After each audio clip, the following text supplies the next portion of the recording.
friend, where are you? Found you hiding here in the near clear blue.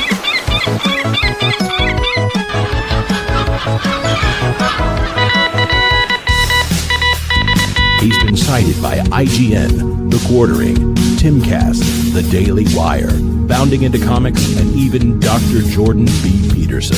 What? Hey, the Pro Show is on! Awesome! Let's turn it on. Guys? Where'd you go? Morty, let's check in on Ryan Johnson's new trilogy. Okay.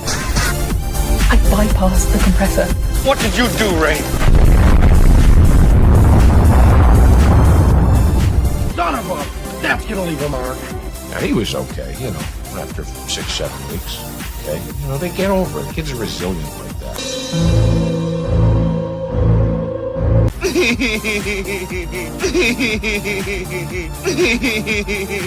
Yeah. I hate it. It's the standard, what would George do? I don't want you here. So sorry, George. I didn't think it would go like this. Fly, you fools! I've fallen, and I can't get up. Weird. Stay away from liquor, kids. I have always liked Cowabunga. Now that's more like it, Mr. Wayne.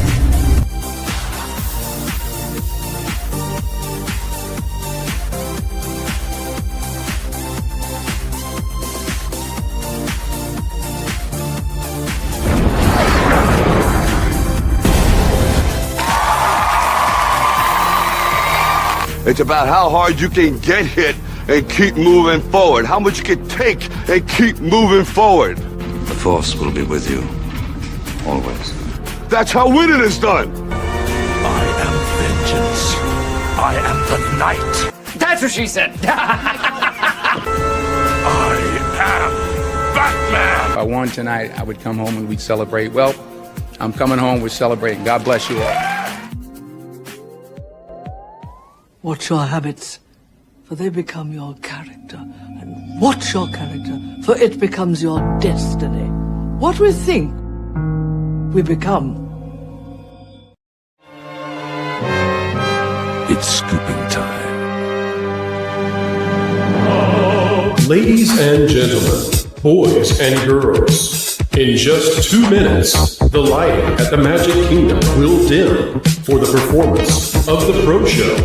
We hope you enjoy and have a magical, truthful time.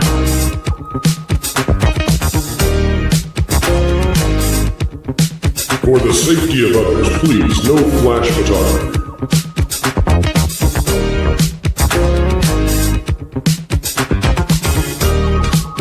And welcome to Provision 3D. All right, everyone, put on your opera glasses. Oh boy, Chop those I'm so excited. Keep learning, keep growing, and keep having fun. To all who come to this happy place, welcome. You know that you've been taught the golden rule. Do unto others as you'd have them do unto you. Yes, Paul. Autobots, roll out! I'm bringing the party to you. If somebody's gonna try to blackmail me with advertising, blackmail me with money. Fortune and glory, kid. Fortune and glory.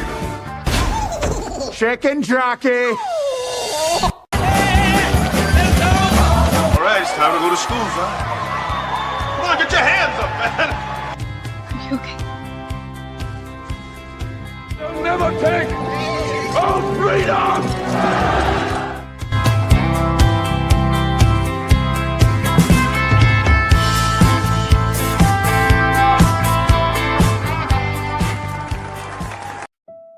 I grew up through wars, poverty, and my life's falling apart. But Wilton's life, well, he's never really lived. He needs legs. Hi, Wilton the Troll doesn't have any legs, and I feel so bad for him. I'm really excited to help. I'm emptying my piggy bank and giving all my birthday money so he can get better. Wilton is precious. He said I remind him of his mom. I really like Wilton the Troll, so I'm gonna empty my piggy bank and my education account to help him. Wilton needs legs more than I need college right now. I'm honestly just sad for Wilton. He was born with no legs. And me, I got this wheelchair. I've dealt with my own challenges, so when I heard about him, I knew I had to step up. Wilton told me he could help me with my computer because I remind him of his mom. But then I did something wrong and it completely broke my computer, so I'm emptying my savings account to help him instead. Wilton, you're my favorite troll now. I'm donating because Wilton deserves to feel like he's not alone. He needs our help. He's gonna be so happy. He also told me I was pretty. And I like that too.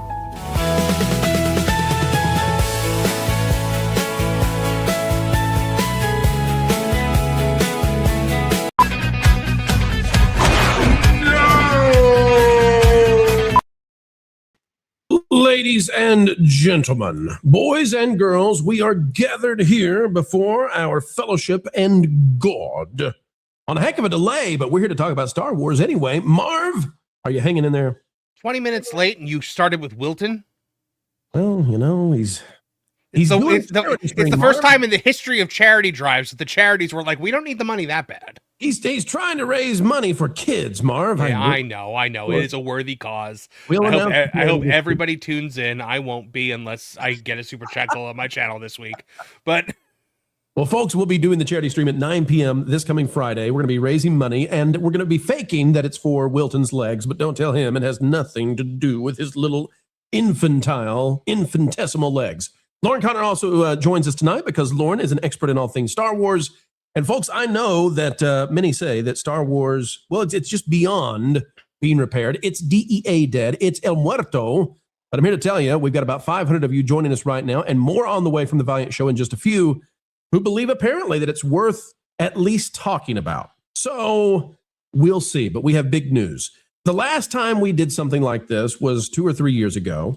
It's been that long since we've had a scoop like this. The last time we did this, we came on at the height of controversy, by the way. People were saying, all this stuff was going to happen at a particular Star Wars celebration. And we came on and we took a ton of heat because we said, no, what's actually going to happen is they're going to announce a Rey movie. And I think we did that about 72 hours before the celebration started. And then it happened. And I know there's probably not going to be a Rey movie now, but we called that they were going to announce it. And announce it they did. Tonight, we're going to be doing the same sort of thing where we put the credibility of the channel back out on the line. Folks, we've got a heck of a score when it comes to accuracy, and we implore you, still take the salt tonight, but we're going to go where we need to go to break the scoop, and we do it for you. We'll get to it in just a moment.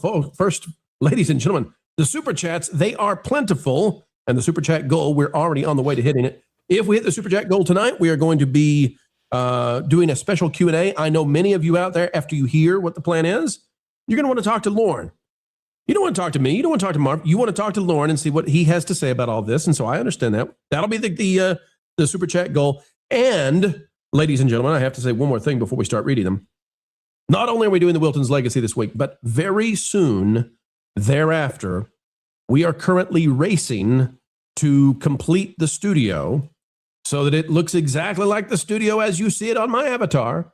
And we will be doing a face reveal and live Pro goes on camera sometime soon. We have to hustle because, as you all know, YouTube is demonetizing channel after channel after channel after channel.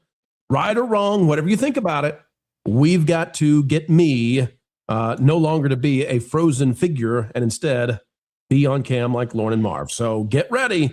You've all asked, Pro, when will you go on camera with 1 million subs? Well, actually, it came down when YouTube said, hey, we're doing some stuff. And we said, yeah, we'll do some stuff too. We'll get on that camera. All right, folks, let's dive in. This is one I kind of wish I was on camera already. I'd love that. Packing Protons for 5.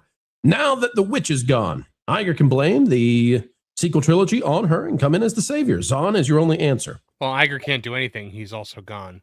Well, he's a consultant. I'm sure that he'll try to, Iger's writing another book. Have you heard about that, Marv? The Ride of a Second Lifetime? A Second Lifetime. I forget the name of it, but he is writing another book. Mark Fields out there for 199. Power the Niners. Have a wonderful night. Positive vibes to you all. Thank you. Juliet for 2. Morning, Pro Panel and Pro Rights. It's all right, because now Juliet's here with us.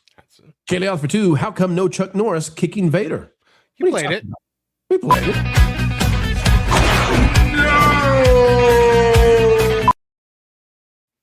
You don't have to ask me twice. Tanker for 5, sitting in a hot tub, smoking a cigar, watching my cows graze and listening to the show. Life is good. He lives on an animal farm. I love this. This is that. Listen, what could be better? What could be better? John out there for 5. R.I.P. Roger Sweet, co-creator of He-Man. Yeah. Passed away earlier this week. We've also got Jeremiah out there for 5. For once, I get to say, Pro is late and gay. Harsh. But yes, late and gay. Jeremiah's back out there again for 5 WDW Pro memberships. Thank you, Jeremiah. We appreciate you. God dang it, from the bottom of our hearts here on the WDW Pro Channel, thank you. We've also got John out there for 5. Interesting that so many people are defending Animal Farm. I read and saw it in school as a child. I will not be gaslit. Yeah, you can go check out my review of that over on geeksandgamers.com right now. We have got a 3,000-word review on how much I hate. I legitimately think it's the worst movie I've ever seen. So here's what I found out of the Valiant Renegade show tonight. I did not know this. There are no contractual obligations for Angel Studios with the theaters. I suspect, Marv, today is the last day it is shown on any significant number of screens. Did you see what Real Life Fake Wizard revealed on Friday Night Tights about it? What did he reveal? So Wizard pointed out, he screenshotted the buy tickets thing on his phone, and most of the theater was blocked out, having already been taken. Then he took an actual picture in the theater, and there was nobody there. Angel Studios is getting these people who the pay it forward thing that they do, and they're buying blocks of tickets to give away, and nobody's taking them. Yeah, so Angel Studios has deals with all these churches and faith-based organizations, and so I have suspected, along with Wiz, that might be happening. And for this film, what a horrible thing. All right, let's see. Lauren, can you pull up that next one for me real quick? What's amazing to me though, Pro, is that you want to look at the true Animal Farm, like the real Orwellian nightmare. You look at what Angel Studios is doing right now. That has actually become Animal Farm in and of itself, because the end of Animal Farm is the pigs become indistinguishable from the humans that they overthrew. Angel Studios is now becoming indistinguishable from Hollywood elitists like Seth Rogen and Andy Serkis. Wiz says Monday and Tuesday too. Regal theaters all overfilled. Oh my gosh, you mean like this coming Monday and Tuesday? They've got the theaters booked with nobody actually in there? Mm-hmm. Fascinating. We'll be covering that. When a pirate shares his treasure with you, know that it came at a cost, even from the likes of someone such as Captain John Maynor. So wait, so they're filling these theaters with people that aren't going, which you got to think that counts toward the box office. It only made $3 million this weekend. So that means that how many people would it make if not for this scam that they're running? We can't call it a scam, but it's definitely, when these faith-based organizations donate tickets to Angel Studios, they're probably doing so thinking that they are spreading the good word, or they're putting out, these hopeful, uplifting movies, not a Seth Rogen film that literally celebrates communism to the level of this one. Well, and what is Angel's? Like to join us. What is Angel's next movie coming out? It's a Ronald Reagan film. You think all of the fans that they think they're making from their Seth Rogen movie are going to come see that? Because the fans that they had before this aren't coming to see it. And it really is. I mean, I gave it a 1.5 out of 10. I don't know what you gave it, Marvin, but it's 0. It's difficult to watch. It's really difficult to watch. I don't give 0 out of 10 lightly. This was a 0 out of 10. Yeah. Wiz, again, you've got the link if you want to join us. I didn't send it to you earlier because I don't want to overdo it with you. I mean, it's a late night. You got a big Monday coming up. But if you want to join, you're welcome to. John Maynor out there gifting 10 Pro memberships. Thank you, John. England AG for 5. Pro, the show is not starting on time. Pray that I do not alter it further. Wiz, Luke, reboot the force. Feel the bandwidth. And Culture Casino, potato. Is that a good culture impression? That's not bad. Thank you. We got Just J10 for 5. Pro, Neo-Marxism. That's right. Ding that bell. Pro, I saw Mando and Grogu merch in my Walmart about a month ago. Front end cap, 3 to 5 different toys. Less than a dozen of each. I live in a rural area. Yeah, but it's not like you would expect. You know, if there was a Frozen movie coming out, it'd be everywhere. Mm-hmm.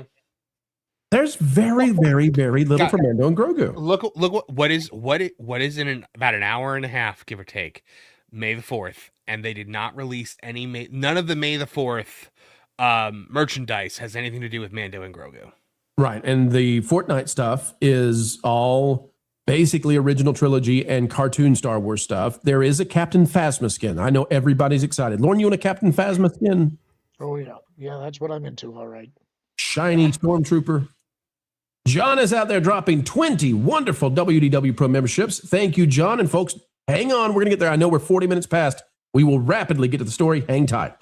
Every time a membership is gifted, a content creator gets his wings. Is that gendered language? We're not at Magic Kingdom, Dad. What are those? These are my Spider-Man pajamas. Let me rephrase that. Why are you wearing those? Because my He-Man pajamas are in the laundry. And then would you look at that? The right kind of mouse has shown up with 50. Wow. 50 WDW Pro memberships. That is one heck of a way to start a show. Thank you, truly, from all of us to you. God dang it, from the bottom of our hearts here on the WDW Pro Channel, thank you.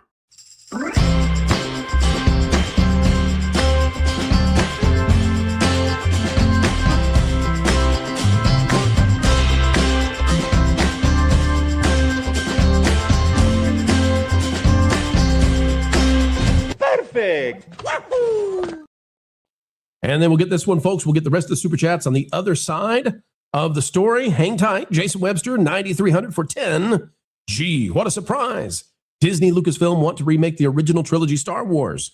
Hollywood is so creatively bankrupt they are going through the Great Depression of originality. Now, I don't want to give away what they're planning to do, but this is something that Wiz has suggested. Lauren, what say you? Are they going to redo it with live action animation? I'm going to push back on this one a different way than I usually do. Usually what I say is if they truly wanted to bury the franchise, that's the best way that they could do it. But the pushback that I'm going to give you tonight is part of the reason for that is that that's what they already did. What do you think a reboot of the original trilogy would be, except for starting with The Force Awakens, a complete remake of A New Hope? They've already done it. Right. Well, we see how that went. All right, it's time, ladies and gentlemen. We got to dive into the story. And boy, oh boy, you've been waiting. So, Lauren, are you ready? Yep. Marv, are you ready? I'm ready. Then without further ado, folks, let's talk about the future of Star Wars.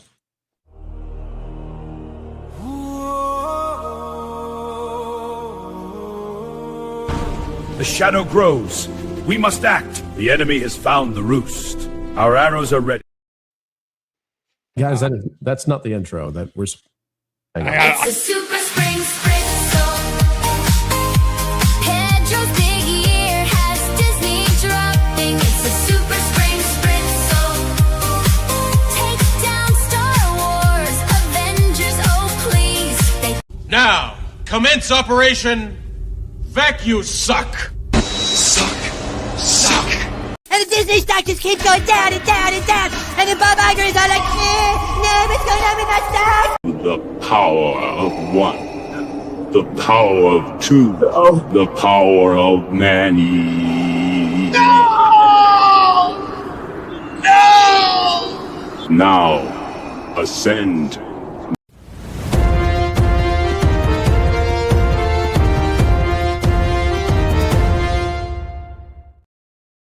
Ladies and gentlemen, we are about to step into one of the biggest scoops that we have ever done here on the channel, talking about the future of Star Wars and the potentiality that, yes, indeedly doodly, Disney has finally had enough and they're ready for a reset. We'll explain how. It's probably not the way that you're thinking, and we will get into this. Before we do, we need to tell everybody you should take this with a dosage of sodium for the day. We're going to be talking about future products that are in development. And therefore, we cannot guarantee that this will happen, as changes may occur behind the scenes. As we said before, though, we have a history of doing these kinds of scoops. The last time we did one this big was with letting you all know that Star Wars Celebration would feature Daisy Ridley being announced in a new Rey movie, and boom, it happened, even if the movie does not. Before we get into the scoop, we need to set the table, and this is not the fellow you might think would be the guy to set the table for you, but well, he's Shaggy. Ruh-roh, Raggy. No, we love this guy. He's the guy behind Always Believe, a very cool channel with 60,000 subscribers. Folks, we highly recommend you go check them out. They're vloggers, bloggers for Disneyland. And they've stumbled into one heck of a situation here. We're going to play it. They visited Disneyland and they talked to one of the cast members. The one they talked to plays Ahsoka. Now, if you know anything about how it works when you are a cast member who plays a character at Disney, you in training receive a huge number of questions that guests may ask you, and you memorize the kinds of answers you would give. You can deviate to some degree, but you really should stick to the script as best you can. These are highly protected documents. You seldom actually get to see them out in the public, but if you train to be a face character, you train on what you're going to say. The same is true for Ahsoka. And guess what else? Where do those answers come from if you are playing Ahsoka? They do not, we believe, only come from Disney in terms of Disney Imagineering and Disney Parks, but also Lucasfilm. Because Galaxy's Edge, when it comes to all of the canon and the lore, and this is considered canon in Star Wars, well, it's controlled by the Lucasfilm story group. Let's see what Ahsoka had to say to them about why Luke, Leia, Han, Darth, and all the rest are showing up suddenly in a place that was supposed to be set after The Last Jedi. Yeah. Although it's weird because there's like not really any characters out. Yeah. There's no like First Order show. No. We saw Ahsoka, but that's about it. She's the only one. Ahsoka had some things to say. Yeah. She had some things to say to us. Yeah. Did you tell them what she said? You can say it, because maybe you can say it better than I did. Well, she didn't technically she told Alice, because Alice is her apprentice. Shattering a rift of some sort. The world between worlds is shattering. Worlds, and she knows about that. Yeah. And that they called for backup because somebody named Darth Vader is going to be coming around. All right. Now, Lauren, we have heard about the world between worlds. I think we've seen it before in Ahsoka, but this is I don't want to say this is canon because a character said it to Disney, but if this is part of the official script, if this is part of the reason now that they're saying that all these characters exist in this place called Batuu that's canon, this is the first time from Lucasfilm that we're getting all of these different timelines coming together via the world between worlds. Is that right? Sort of, yes, based on that interaction. Okay. And Lauren, why is Ahsoka in particular so interesting when it comes to the world between worlds? It's the world between worlds was introduced in Rebels, and this involved Ahsoka surviving an encounter that she should not have survived with Darth Vader. And this came after a duel. She was yanked out in the middle of that duel by Ezra through the portal into the world between worlds and ended up essentially catapulted into the future. She avoided her fate. And we have seen the world between worlds as well in the Ahsoka series. That's where the shattering this actress is referencing comes from. It involves Anakin, or a vision of Anakin within the world between worlds, shattering the bridge that she was on, and then she abruptly exited the world between worlds and woke up unconscious in a body of water. And so it's fair to say that Ahsoka, in the canon of current Star Wars, Ahsoka is not supposed to be alive. She cheated death through however this world between worlds thing works, correct? Correct. Okay. All right. Hold on to that, ladies and gentlemen. We needed to set the table for you, okay? I need you to know that things are happening behind the scenes because at the same time that Disneyland is bringing all these characters, and we assume Florida will do so soon as well, bringing all the original characters back into this world, the reason they're giving is because of the world between worlds. That's why all these characters suddenly exist in Disneyland. All right. Take a look at this out of the Hollywood Reporter. This has been covered on the Valiant Renegade channel. We're covering it here right now. Box office, Mandalorian and Grogu now tracking for an $80 million launch. Directed by Jon Favreau, the movie is a big screen continuation of Disney Plus's streaming series, The Mandalorian. Pamela McClintock writing this. Folks, we don't even really need to read much of the article. I just need you to know this is coming out Memorial Day weekend. Now, any movie that comes out as the big blockbuster for Memorial Day weekend, if it makes less than $100 million, that's humiliating, because there are about 4 big weekends in the year when that's like, get ready. Independence Day is one of those. You've got Thanksgiving to a lesser degree. You've got Christmas. Some might say Labor Day a little bit. But Memorial Day weekend is a huge weekend.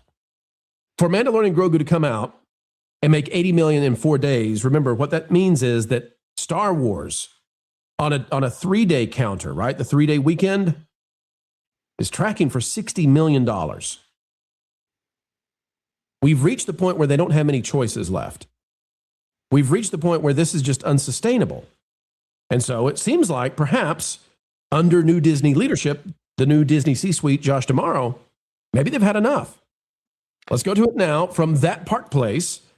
Here we have it. Disney executives reportedly ready to reset Star Wars and splinter the sequel trilogy. Let's get into the rumor. Let's get into the stuff. And then we're going to hand it over to Marv and Lauren to talk about this. Marv, we've got here this focus group that Matt Bellany from Puck put together. Walk us through this, Marv, because this comes from an article that you wrote. This is also recently breaking over the weekend, that kids don't care for Star Wars anymore. Correct. So essentially what happened was Matt Bellany had a group of teens, ages 17 and 18, in for an interview about, what's going on in Hollywood and summer movies that they're excited for. They talked at length about Spider-Man. They talked at length about the Odyssey. And they had some really terrible hot takes too. So these aren't based kids. He was like, well, what's one celebrity that makes you go out of your way to see a movie? They were like, oh, Zendaya. So these were those kinds of kids. And he said, well, what about Star Wars? And they basically said, we don't really care. It says here, I like the old stuff, but the new stuff, I'm not too excited for The Mandalorian. Never watched it personally. And another one says, anything that came out before I was born isn't that great. Right. So even the kids who lean in a particular direction, they don't care for the stuff that Disney thought they were going to make them happy with, like The Acolyte, for example. And if you think The Acolyte is actually retrending on Disney Plus, we've got tropical land in Antarctica to sell you. Right. All right. Here's what we've got, folks. We're going to go down here. It just came out over the weekend as well that Jon Favreau says he will sit down and talk with Dave Filoni next week about the future of the Mandoverse movies and shows, which is amazing because that lines up with what we're hearing behind the scenes. And so when this happened, when we saw this pop out, we said, okay, we've got a lot of stuff landing at the same time. All right, so you all know, I'll put this picture up. I know it's bad casting, but they're bringing the characters back, the OG characters, the OT characters. They're back at Disneyland. You get the idea. All right, so let's go down here to the World Between Worlds. All right. It says what this means is the rumors we've been hearing that Lucasfilm is about to actually use the World Between Worlds is already happening, and it's being implemented first at the parks. I mean, it's happening. Before getting into where Star Wars is likely headed, according to a source, we'll just put this quote out there about Disney implementing the OT characters in the parks. It comes from a former Imagineer who wishes to have their identity protected. It says, oh man, I have a strong bias for the OG and a deep adverse opinion for sequels. Even badly cast, it is all a better product now, in my opinion. Star Wars is not as hard as Disney has made it. Good old Bobby has damaged a lot of strong brands in his tenure. I am extremely hopeful that the fans will react in a positive way, and this will begin to set the course for correction. It's going to take time, though. Again, this from a former Imagineer. All right, let's get in the rumor. Here it is, folks. Take this with salt, but there's a lot of stuff lining up here. A lot of stuff, and we're about to get into the nitty-gritty details. According to a source close to Lucasfilm, we now believe that the final season of Ahsoka, which I think, Lauren, we have that confirmed in recent interviews. There won't be a third season of Ahsoka. Is that right? Well, at least that's what they have said. That's correct. Okay. According to a source close to Lucasfilm, we now believe that the final season of Ahsoka is Filoni's last chance to get ratings for this era of Star Wars. If it does not get ratings, the plan told to us that there will be a mini project to wrap up the Mandoverse and pivot back to the original Star Wars characters. More importantly, we have been informed that Disney executives have impressed upon Dave Filoni that the sequel trilogy needs to be branched off. The way to do that, we believe, based on conversations, is for Ahsoka to interact with the World Between Worlds in a way that makes the Kathleen Kennedy sequel trilogy exist in its own timeline, separate from the rest of Star Wars. We have been told more details, but are refraining from providing the info in order to not spoil possible future stories. I will also say that we're not sharing more details because we don't want to have a situation where they actually change their plans because it leaked. And so they adjust to that because we are probably not a year, maybe multiple years away from them implementing all this. Although, Lauren, I know later in the show you disagree with that. Is that right? Well, somewhat. I'm curious how deep you want me to go into what I think is going on here. So All right. we'll play it by ear. According to our source, there is a significant desire from Lucasfilm to give Ahsoka a movie ending and to make the change in a way that satisfies original trilogy, prequel trilogy, and sequel trilogy fans. Don't get us. We're just reporting this, okay? I know many of you would say there's no way that'll work. We're just reporting it. An internal fear, allegedly, is that doing a franchise-level reset in a Disney Plus show, novel, or comic would leave audiences confused moving forward. Yeah. As for why any of us should believe that Disney is finally ready to make the change, it's basically that they have almost no choice. The Star Wars Hotel, Galactic Star Cruiser, was based on the sequel trilogy. It failed and closed in 1 year. When Galaxy's Edge, the theme park land, was opened at Disneyland, attendance at the park actually decreased. They can't even get a Rey movie into production after trotting Daisy Ridley out on stage. And you all know the joke about the Acolyte. Favreau is meeting with Dave Filoni this week about the future of Star Wars. That's a good sign. It likely means that Disney has managed to keep Favreau past his contract, which we believe ends with The Mandalorian and Grogu. Favreau has been all about referencing George Lucas and the OT in the run-up to Mando. And a poor box office performance for the film is the sort of thing that might actually free his hands even more. After all, if Disney feels Favreau needs the ability to cook without being tethered to a more amateurish Lucasfilm, he might get the chance to do what Kathleen Kennedy never wanted, reset Star Wars. And of course, I don't think this would ever happen under Bob Iger. I don't think it would ever happen under Kathleen Kennedy, but here we are. All right, Lauren, go ahead, Marv, go ahead. Something's got to give, because it's unsustainable the way it is at the moment. You have this property that is, they need it to be profitable, and it's not. Nothing that they do is making any money, and the fact that this Mando movie is going to bomb is going to be a massive, massive issue for them. It proves that it's not a viable theatrical property anymore. And to say that about Star Wars is still wild. The only times they have to be able to notice, the only times that people actually have gotten excited about things that they have done, the last time there was major fan approval around something was when Luke showed up at the end of Mando 2. And the problem with The Mandalorian is that the further it goes, the more we get closer and closer to the First Order, and nobody wants to get there. Right. And the other thing too is, so if this opens to 80 million, you think it's going to do a 1-to-1 probably. So it's 160 million worldwide global opening. Mm-hmm. And Star Wars films tend to do something like a 2.5, 2.75. Now there are exceptions. Force Awakens, for example, is an exception, but Solo and Return of Skywalker, or the Rise of Skywalker, I always want to say Rise of Palpatine, both did around that 2.75. So if it comes in at 180 and it does 2.75, this film is not going to come close to breaking even. So, and this is like, what's bigger than The Mandalorian for Lucasfilm or for Disney? So we've run out of options here. They have to do something. Now, Lauren, we have been told, go ahead, Marv. Well, I was going to say that they have made it a point in the marketing for this to say that this is the least expensive Star Wars movie ever made, because they want to get out in front of the financial loss thing here. But it's a Star Wars movie. If it doesn't make over, $500 million or 750 million, I don't care at that point what the break even point was. That's a failure. Yes. Okay. So, Lauren, people have been waiting. I am not in the position to talk about everything I know or think that I know when it comes to how they're going to do this. You have some very interesting theories, which I think people should listen to. And that's the way I'm going to put this.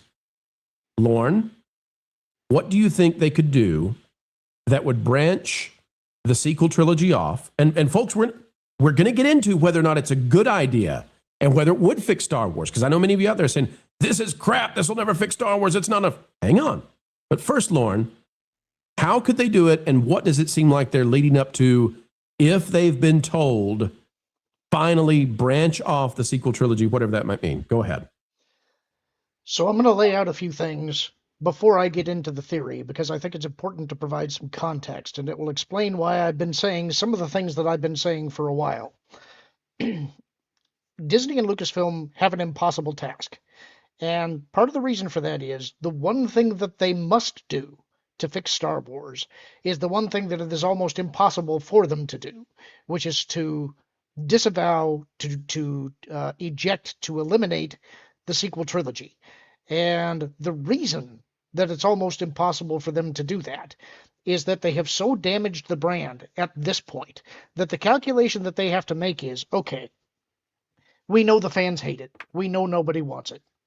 But if we get rid of it, if we throw it all away, if we come out and we say that it's not canon, and then we try and produce something new, and then the fan base doesn't like that either, they have now pissed off everybody. And that truly eliminates the brand. At that point, there's no recovery whatsoever. And we're really close to no recovery right now. Many people say there's no recovery. That is exactly why they're in the position they're in now. They have an impossible task. So the closest thing that they can do is try to have their cake and eat it too. They want to preserve the sequel trilogy for those people who do like it, while also eliminating it from actually being a part of the timeline. Now, hang on a second, Lauren. I want to interrupt you. Not that I enjoy interrupting you, but I want to interrupt for just a minute because I need to put something, people think that we're just trying to fanboy this or we're trying to talk about Star Wars because we really love Luke and we can't stand what Kathleen Kennedy did. Hang on, ladies and gentlemen. We're running the numbers here, okay? This is a financial thing for Disney. And to understand why they would be willing to do this now, you need to understand what's at stake. If you look at the highest grossing entertainment franchises of all time, adjusted for inflation, this includes merchandise and everything. It's not just movies, it's merchandise, everything. Pokemon is number one at $150 billion. Hello Kitty, pretty far behind at $120. Winnie the Pooh, 108. Mickey Mouse at 106. Star Wars is at 103. I don't know if you all know this, but Mickey Mouse has been around longer than Star Wars. Star Wars is in the 5th spot. And this thing could drop to being completely irrelevant. Now, imagine if Mattel had Barbie and Barbie was about to become unsellable. Okay? Mattel would do anything to stop that from happening because it's existential. I think that Star Wars is almost, we're here now, right? The Mandalorian Grogu is the flashing red light. Disney knows they're about to be completely irrelevant with what is the number 5 biggest franchise on the planet. All right. Go ahead, Lauren. So they've got a couple of interesting problems here. They need to somehow come up with a reset, but I don't believe they can reboot the trilogy for reasons that the original trilogy, for reasons we've already gone into. One, that would make people even angrier because you're trying to replace classics and there's no evidence that they can do that. You have to somehow come up with something greater than the original. And secondly, I would argue that they already did that with the sequel trilogy. It's part of what got them in trouble in the first place. So they have to find a way to eliminate what ultimately killed the franchise while still keeping it as part of the story for those people who want it. And the way that you do that is with a plot device like the World Between Worlds. Now, this is something that I've said before, and it's important to keep this part in mind. What I'm talking about is not a multiverse. I don't think a multiverse can work in Star Wars. It is a different kind of animal. It is not a comic book.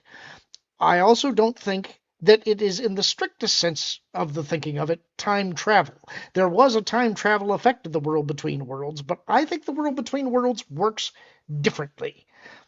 In a way, this is more kind of like a Doctor Who thing in that it's a timey-wimey thing, and it's also a plot device that you really only get to use once. It's an emergency escape hatch, and you have to use it in a way that also destroys it when it's done.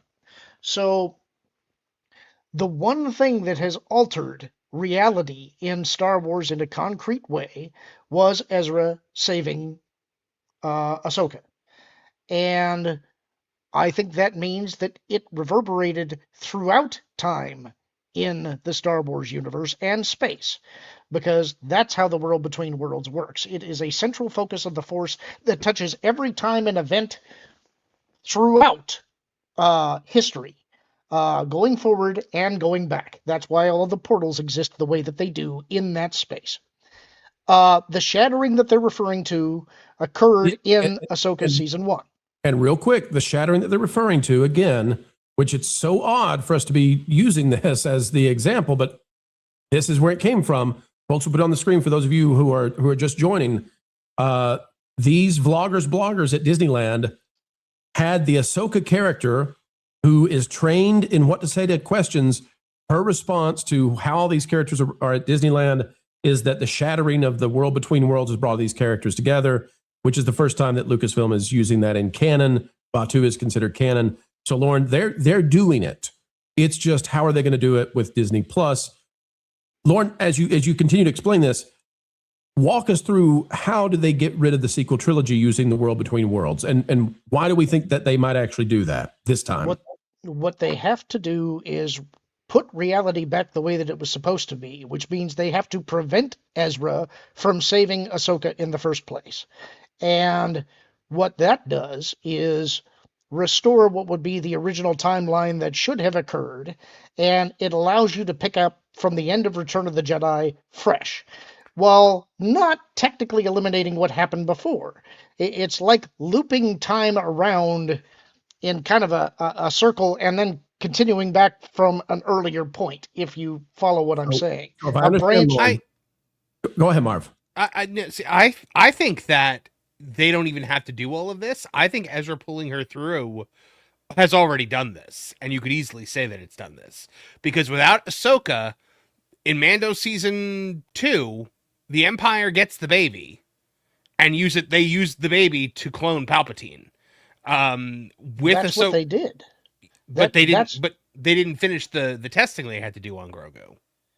No, it's not the testing they had to do on Grogu. It's that they had used his blood initially to conduct several cloning tests, but none of them were successful. All of the test subjects died. That's why they ultimately had to fuse cloning, strandcast technology, dark science, and secrets only the Sith knew. And the best that they could get was Snoke. And then, essentially through the use of the harness that they hung Palpatine on, that kept his version of a clone alive. That was the dark science part. Let me simplify this for people like me who are not huge Star Wars fans to the degree that you are, Lauren, okay? Let me simplify this. And for those who are interested in the financials of it all, what you're suggesting, and I may not be able to, is that what they could do is have Ahsoka go to the world between worlds and fix it, maybe in a way that ends her. So you got this big moment, but that would reset Star Wars after the George Lucas trilogy. But it wouldn't mean that the sequel trilogy never happened. It just means that it's in its own branched off timeline, sort of like the extended universe, and people can still enjoy it if they want to. It happened in this alternate kind of thing, but we can go forward without it. Is that, where am I wrong there? I mean, sort of. It's not that it still exists. It is eliminated, but it did exist, if you follow me. And I see people asking, would normies be able to follow this? I think it's largely irrelevant.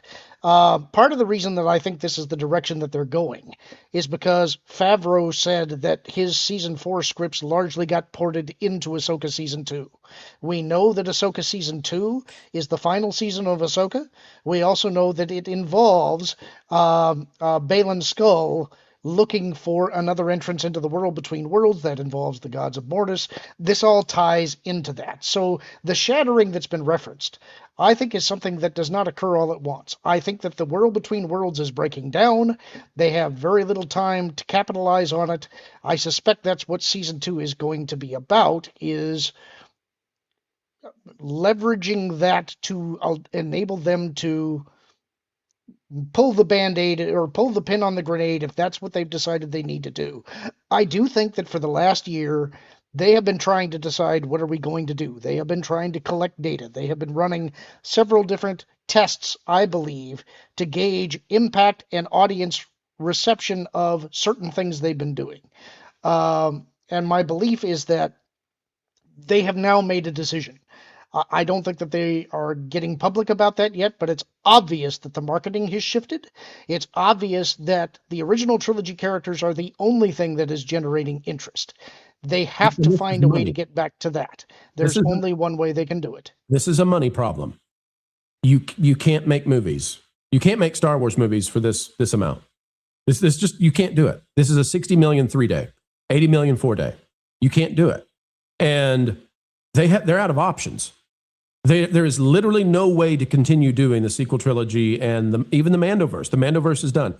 People just want the original characters, and you desecrated the original characters. Marv, is that fair? Yeah, I think that's very fair.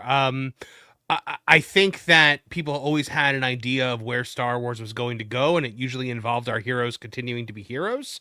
I think it would be very ironic with how the sequel trilogy fans have, decried the original, what is now called the Legends timeline that spun into its own timeline now. If the sequel trilogy gets spun into its own named timeline now, that would be very ironic. You could call it Legends. Let me bring in two of our guests, and then we've got another one that I think is going to surprise a lot of people that I'm excited to bring on. But let's bring on two guests real quick to weigh in on this. First of all, ladies and gentlemen, he is he's not a rising star.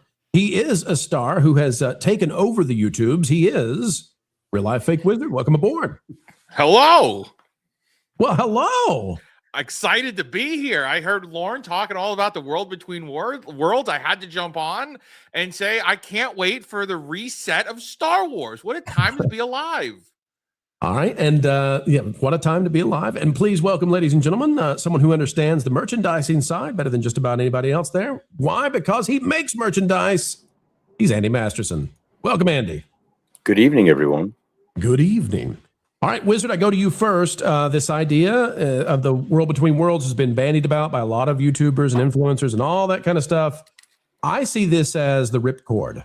I don't think that they're going to spend a long time to explain how it works. I think that Disney C-suite has basically said to Lucasfilm, pull the ripcord, the sequel trilogy, like we can't destroy it. It's got to exist in its own thing. Filoni, you figure it out. We have to get rid of it. It's killing us.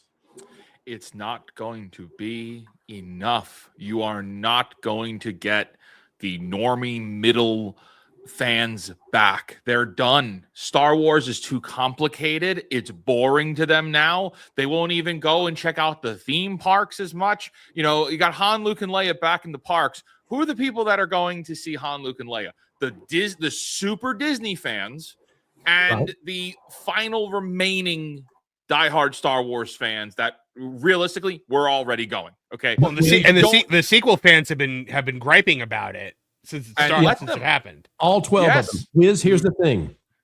The original characters showed up and the park hit capacity. The event hit capacity. And whether or not, I know what you say. I know you say that can't be sustained. Yes. Here's the deal. For Disney and for their executives, what do they see? They see, we use these characters, we make lots of money. And remember that Disney right now, I believe, is largely being run by Wall Street execs, by James P. Gorman and Hugh Johnston. That's who's running this company. Josh D'Amaro's a brand new CEO. Dana Walden is kind of like, we had to have her because we can't get rid of her. She's number 2. But I think this is being run by Wall Street. They don't care about Bob Iger. They don't care about Kathleen Kennedy. They want to make money. And the only way to make money is pull the ripcord. But if that comes down to the Ahsoka has to be removed for that to happen. I don't know. That is the most desperate thing imaginable. Ahsoka should have died 10 years ago to this day, pretty much to this day, is the finale of Rebels season 2. It was 2016. Okay, she should not have lived after that. The invention and the projection of the world between worlds, I think it was the year after, was basically there just to make sure Ahsoka lived.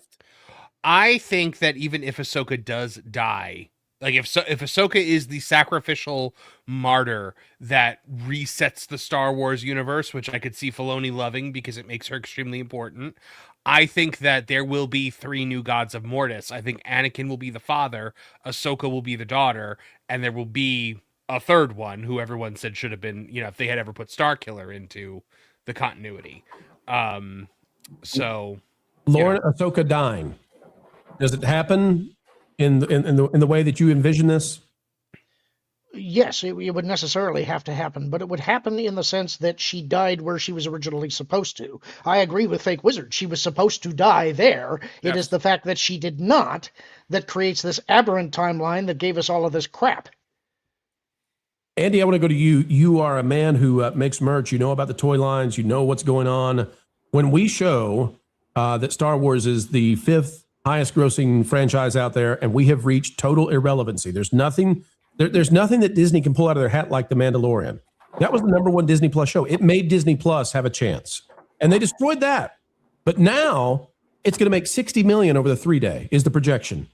Andy, do you think that this comes down to that the big box retailers are going to kick it out of the slots? They're going to kick it out of the aisles because it just doesn't have any kind of strength anymore. And so Disney is being forced to make a change. This would give them a chance to make it happen. You would have to do a lot to regain fan trust and fan confidence. It's tricky to kill off Ahsoka because she was the one factor that George Lucas said had accomplished something that they never were able to crack, of getting a female audience into, like a young female audience into Star Wars. And Dave Filoni that's his baby. He absolutely loves that character. And would he try and move heaven and earth to find some other way to make that happen so that somebody else that makes the sacrifice and he still gets to keep Ahsoka tied in? Now, of course, that would create a whole bunch of new continuity errors. Or is it going to be something where they would make a new sequel trilogy, and now you've got to tie in all this Thrawn stuff and things like that, making a half-ass version of the Thrawn trilogy with Luke and everything like that. Yeah, let me ask about the Thrawn thing real quick, Andy. Lauren, what if season 2 is it that Thrawn discovers the world between worlds, so we race to there? Is that what the whole thing is? I'm not real sure about that, and I wouldn't necessarily think so, because he was on the world where that was at, Peridia, this entire time. He's now back in the mainline Star Wars galaxy. Baylan Skoll is doing his own thing, so I guess it depends on whether they reconnect in some way. I see that as being less important, though. Okay, and Ahsoka is trapped on the planet where she goes to where the world between worlds is, right?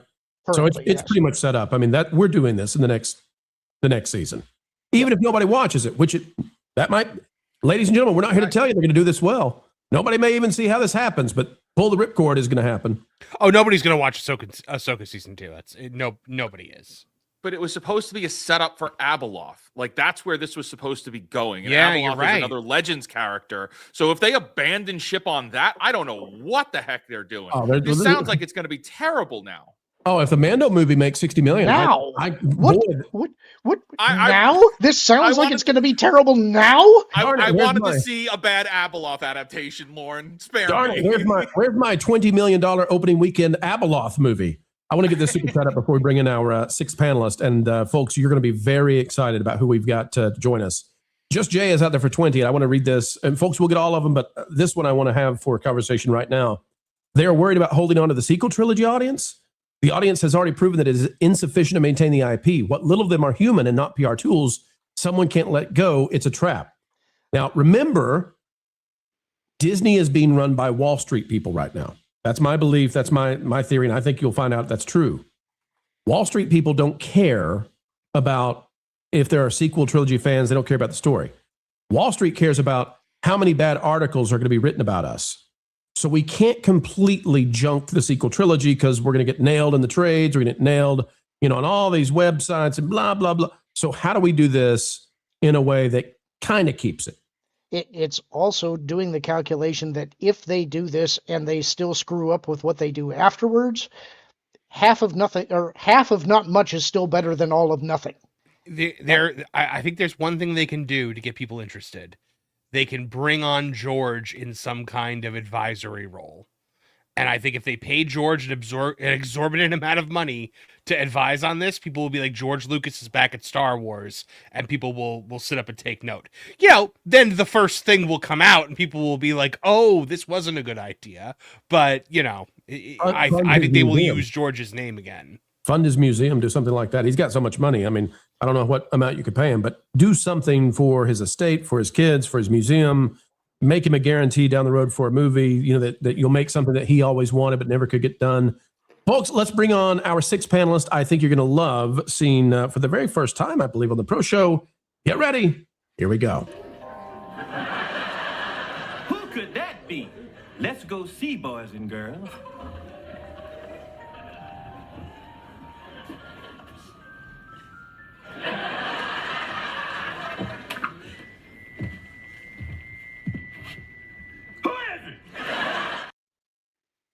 Ladies and gentlemen, please welcome for the very first time, Gary Ambrosia is here. Gary, welcome aboard, sir. Hey, thanks for having me on. Gary, your thoughts on the idea that Disney would finally be willing to pull the ripcord and force Filoni to say, yeah, we're done. We're going back to the original trilogy characters. We don't care how you get there. Do your lore magic, whatever it is you got to do, but we got to go back to Luke, Leia, Han, because we're losing in every possible way. was it always inevitable, Gary? That's my reaction. No, I just saw the the original characters are coming back to the theme park, right? You know, we're supposed to get all excited about Han and Luke and R2-D2 showing up, and then I see Darth Vader emerging from a sequel trilogy TIE fighter, right? And I'm like, it's a little thing, but you guys are already screwing it up. You know they retconned that, don't you? Yeah, they tried to retcon it. I don't know. I can't keep up with this stuff. But I guess I don't know. Saying, Gary, that's what the executives have said. We don't care. Just get Darth Vader out there somewhere, man. We're right. getting Yeah. Well, but there's a way to do it right. And that was the whole mistake in the first place. Do it right. Do it well. That's not doing it well. Maybe that pretends how this will go, because people are going to say, well, nobody's going to understand how this works and blah, blah, blah. And I think everybody's right. I think at the end of this, nobody's going to know how to happen. We're just going to know, okay, we went back to Luke, Leia, and Han. The end. Move on. You want to understand it? There's going to be some obscure novel that comes out in 3 or 4 years. Yep. You read page 530-12. You'll find it back there. You want to be able to understand it. This is the company that brought us. How did you get this lightsaber? A good story for another time, where somehow Palpatine returned. Like, I don't care how they do it, as long as they do it. I don't care how it happens, as long as I never see Rey or Kylo Ren or any of them ever again. I don't care how you do it. I know how you could get Lucas involved with this. You just promise to make a character that pretends to be Luke's best friend and stabs him in the back. A female character with a British accent. Exactly. But I don't care if the Disney fairy godmother shows up and bibbity bobbity boos the sequel trilogy out of existence. As long as it ends with what I need, I'm good with it. Well, let me ask that happens. I hope it's the dude with the beard. Oh, please, yeah, definitely.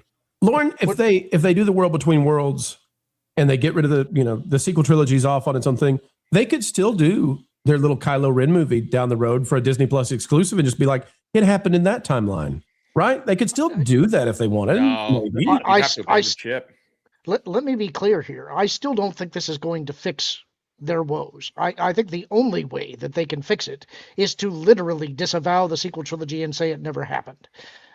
I would not advise them to do that little Kylo Ren movie, and in fact, Steven Soderbergh himself has said it's dead. So I would just say, no matter what you do, cut ties with the sequel trilogy, never, ever mention the events of those movies ever again.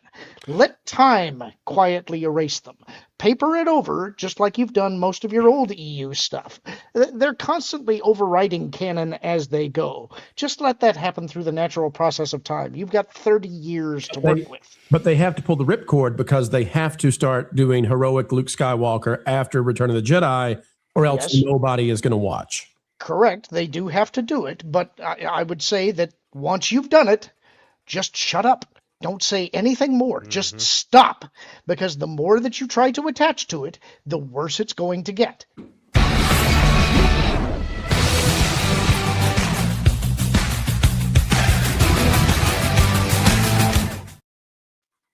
Marv, you were saying?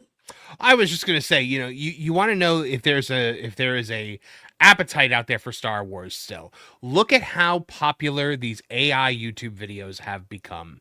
Look how many people watch these videos. Channels that do nothing but like comment on these videos and react to them do very well because people are just like, wow, these are the Star Wars stories we want. We don't care that the voices are monotone and they can't show action. We're watching these because they're fine. People are starved for this.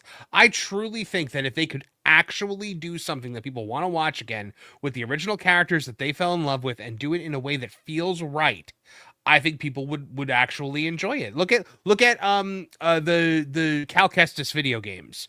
Those get Star Wars right and they sell very well.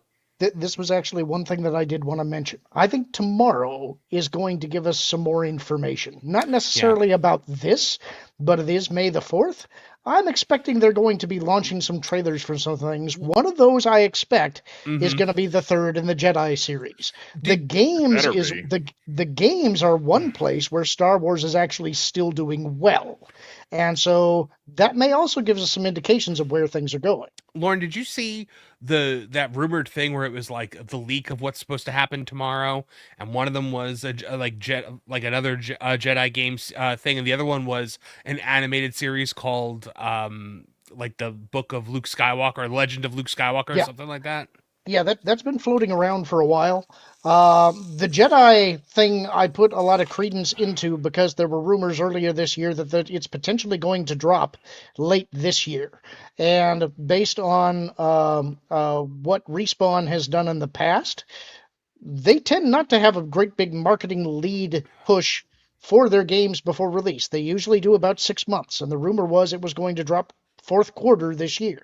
So an announcement trailer tomorrow, that would probably indicate we're getting it end of year, and it's about right for the development timeline, so I'm hopeful.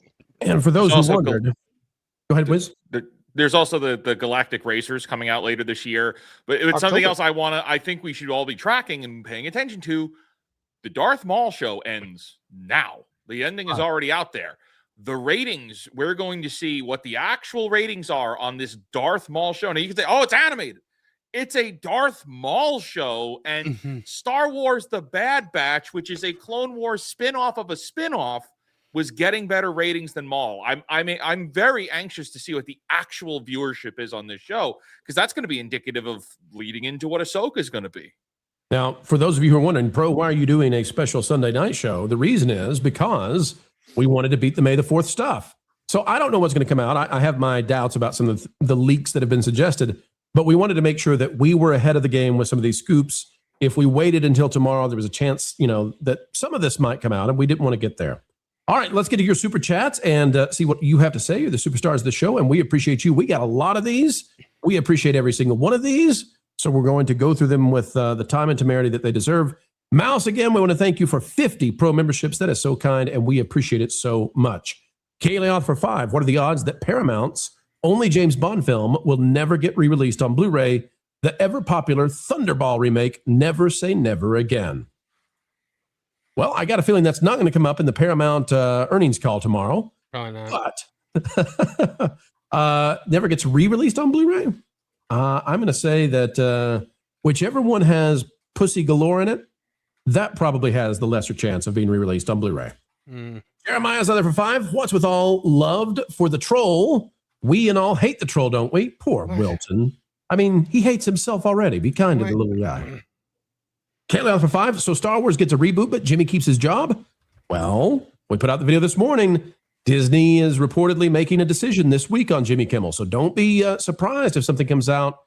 Jimmy Kimmel is not completely in the clear yet. Did you see that Rob Schneider tweet where he was thanking Josh D'Amaro as if he had heard something? That was so weird. That was a really so weird tweet. I don't know if he just, how do you get confused that much on grammar? I don't understand it. Says Wilton is certainly winning in advance of his legacy. We've got Kayleon for 2. How come no Chuck Norris kicking Bob Iger? Well, that's not a bad idea. No! We've got England DG for 2. Marv is wrong. The movie needs The movie needs was a longer pig fart. What the movie needed was a longer pig fart. You're right. It was so he literally gives out a long fart and goes, "That's the sound of freedom." And I'm just like, is this Angel Studios' humiliation ritual now that they're part of the Hollywood elite? Like, what's going on? Yes, here? it is. That movie made $3 million, 2,600 studios, and I'm telling you, it's done. They're going to pull it tomorrow. They're done. And I know as you say that, I know you say they've already bought them out. Yes, with nobody in there. With nobody in there. Yeah. I have it's in many cities. I've been tracking it all day. Innocent 1 o'clock little, showing sold out. Why? Innocent little. Well, yeah, but they made $3 million, so innocent. But I bet they're buying them in bulk in single theaters. That's what I think is happening, which really goes to show you how few people went to go see it. I've been on the waiting list to get the free, pay it forward ticket since Thursday. Nothing. We'll see what happens. Michael Cooley for 2. Pig farts are overrated.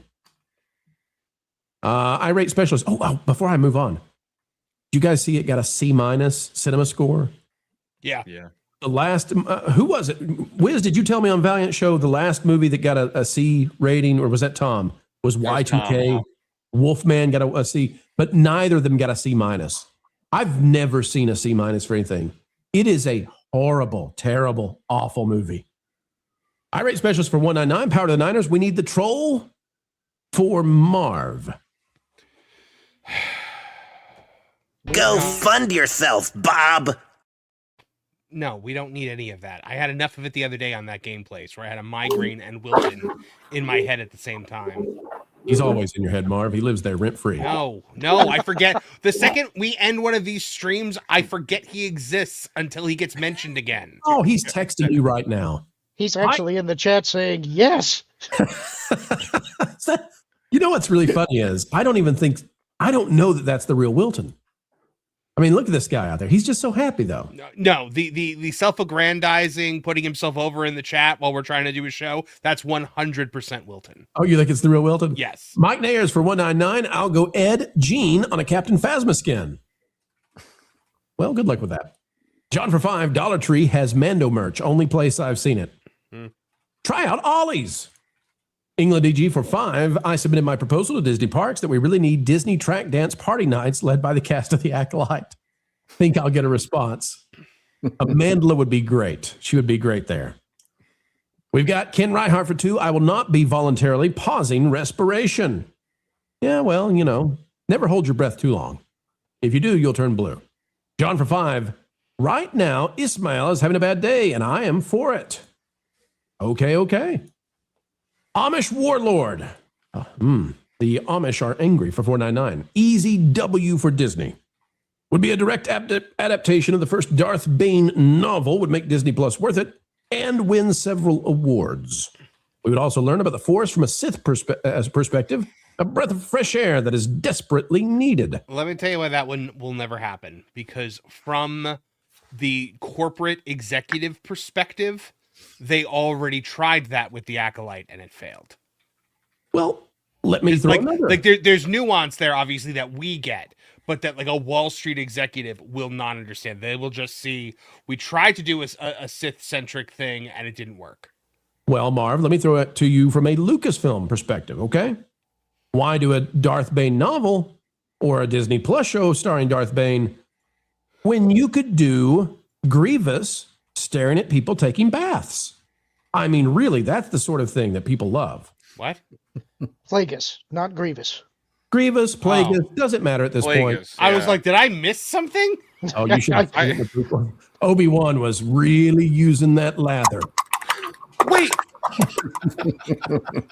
Even if they reset the sequel trilogy, The Acolyte remains canon. Does it? Wait a minute. Well, I mean, you could. I think it just spin The Acolyte off. No, it does not, because of the way the World Between Worlds works. It doesn't just go forward; it ripples out throughout all time. Lord says, because of the way I want this to be, it will not be canon. No, it's true. That's why when you're in the World Between Worlds, you see all of the significant events throughout the Star Wars timeline. It goes forward and back. That's why this is not traditional time travel. So what remains then, Lauren? Whatever they decide, which in this case should be chucking all of the stuff that they did and starting over. Can you imagine if they chucked everything but not the Acolyte? Can you imagine? Chuck the Acolyte, but keep the holiday special. We ride at midnight. They sell holiday special merch. I'm surprised they're not doing more with it. That's how they get George to come back and just sign his name that he's a consultant. Hey, George, we'll World Between Worlds, the holiday special for you. It's gone. George, it's out of there. George is not going to be involved. Come back and do your own. He can just be wheeled in there to sign his name. Michael Cooley for 5. I just bought 50 Corgi Batmobiles. Is that too many? Yes.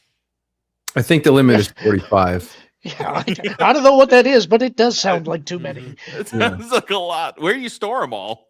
I'm looking forward to the 100 Dachshund Redbirds. Tell us about that one. England EG for 5. That's Robin's car. You guys know that. Read some Chuck Dixon. Well, when you don't entice people to spend money on movies and merch, it's the power one. When the power of 2, then the power of many. We've got John for 5. Current actress is cute, not beautiful. You need a true stunner to replace the princess. Oh, they got multiple of those actresses over at Disneyland. Yeah, they got multiple of them. Oh, okay. Yeah. That was what it was. Are we talking about Dawson? It's either me or Lauren. I didn't know who you were referring to there. Oh, clearly. I mean, Lauren. And look at. But my favorite thing, I was just thinking about my favorite thing of the Acolyte, where they were like trying to be like all philosophical. We're like, when one person pushes, it's this strong. But when 2 people push, it's stronger. And when 3 people when many people push, it's even stronger. I'm like, yes, that's how things work. Like, that's how the world works. More people pushing on something does make it stronger, Leslie. Good job. There you go. We've got we've got Sir King's Will St. John for 5. Question. Would it matter that sequel trilogy be decanonized or not? I don't think it matters to the IP or Star Wars fans. Much water under the bridge. Depends on how you look at it. To the casuals, it doesn't matter at all. To the diehard fans, it matters. I think if you keep it, they're still out in any kind of capacity. I think it destroys the original movies, Lauren, because it makes kids, even when they go back and watch the originals, which that's the only thing being watched, that in the prequels on Disney Plus, we know that. When the kids go watch it, they say, oh, that's that Luke guy. I saw what he does in the sequels. He's kind of lame. Well, believe it or not, it is the diehards that drive casual behavior. It's casuals trust the diehards for whether or not something is worth spending their money on. And that may not seem like something that you would think, but it makes the difference between buying the movie ticket or waiting for it to come out on streaming. All right. I love this super chat from Staccato. It seems like such a simple question, and it seems like, kind of flippant, but this really matters. Staccato for 10 says, are they crap canning Filoni or not? No. All right. Here's what I think. I was curious. Filoni has never produced anything really at the box office level. He's never directed a full-blown movie before, and yet now he's the head of Lucasfilm. Like he's now the executive producer of everything. So that never happens in Hollywood. You get thrown in there. I wonder, guys, if Filoni was put in this position because they're like, you know what? If this fails, this is not going to stick to anybody.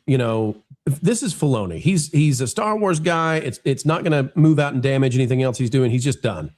We're going to have him pull the ripcord, and we're getting out of this. And if it doesn't work, we'll blame it on him and kick him on out. He'll get an umbrella, and then we'll bring in somebody who really knows how to run a studio. Oh, he has always been the blame guy. He has always been the meat shield. Even when the Acolyte was failing, their big defense was Dave Filoni approved all of this. Right. So, Lauren, what do you think? Is Filoni the guy that he pulls the ripcord? It works. It doesn't work. If it doesn't work, it doesn't damage Disney that much because they could just say, we gave him a chance. I think Filoni is the guy who does what he's told. And I think that's always been what Filoni is. If they tell him he's going to pull the ripcord, he'll pull the ripcord. Go ahead, Mark. I finish your thought because I just thought of something to add to the greater Star Wars conversation. I do think that if whatever they do doesn't work, then he's an easy sacrificial lamb. But I also think at that point, it hardly matters. There is nothing left to resurrect. It may be that the best answer was just, we had 6 great movies and that's where we should have left it. So this just hit me like a ton of bricks.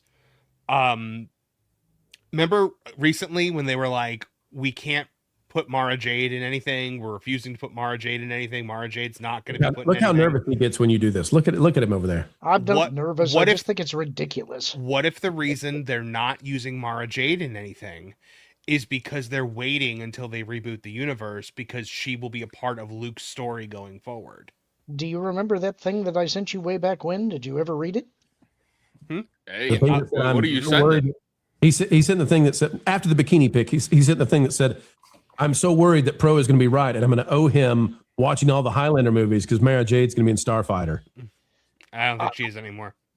No, I don't either. And I don't even think, I mean, it's They got going to Amy depend Adams on, for nothing. Amy If it- Adams, don't let me down. if it fails, it depends on what they try to do to revive it after that, if they try to do anything. I don't think they want to touch Mara Jade in any circumstance because, one, I'm certain that there would be some kind of a royalty situation with Timothy Zahn that they don't want to do. And two, this is one of the very few things that they have slavishly adhered to when it comes to George's thinking. This is part of why they went wrong, is they had Luke continue to try to impose the no attachments rule on the Jedi, which is exactly what led the Jedi astray. That is one of the things that most desperately needs to be fixed. I mean, but if they have to pay Timothy Zahn royalties for Mara Jade, they'd probably have to pay them the same thing for Thrawn, wouldn't they? I would assume so, yes. But I think that was something that they felt was a gamble worth taking. But not I think calling Zahn and saying, hey, how do we do this character? Why do that? Thrawn is wasted now. Oh, boy. He's the dumbest smart character you've ever met. England did you Can't for use Thrawn 5. Did anymore. Marv just say Disney brags this movie is the Ford Pinto of Star Wars movies? Cheap and full of liability. That's explosive. Yeah, the trades put it out there. The trades ran whole articles about this is the least expensive Star Wars movie ever made because they're trying to get around the fact that it's not going to make money and people are going to be talking about how much it lost. Gary, there's no way they can make Star Wars movies that open to 60 million on a 3-day, right? I mean, the cost of doing a Star Wars movie the right way means this is just prohibitive to be this irrelevant. The cost that Disney thinks a Star Wars movie needs to be prohibits that, yeah, but not the actual cost of making one. I don't know why they spend $400 million on a movie. Right. It's absurd. Right? It makes it almost impossible to recoup anything. The Rise of Skywalker cost them $600 million. We have the receipts. that was production only. And where did it go? Yeah, not on the screen. That movie made over $1 billion and still probably flopped. Yeah. Well, at least they're getting the numbers down for Avengers Doomsday, I'm sure. Mm-hmm. Right.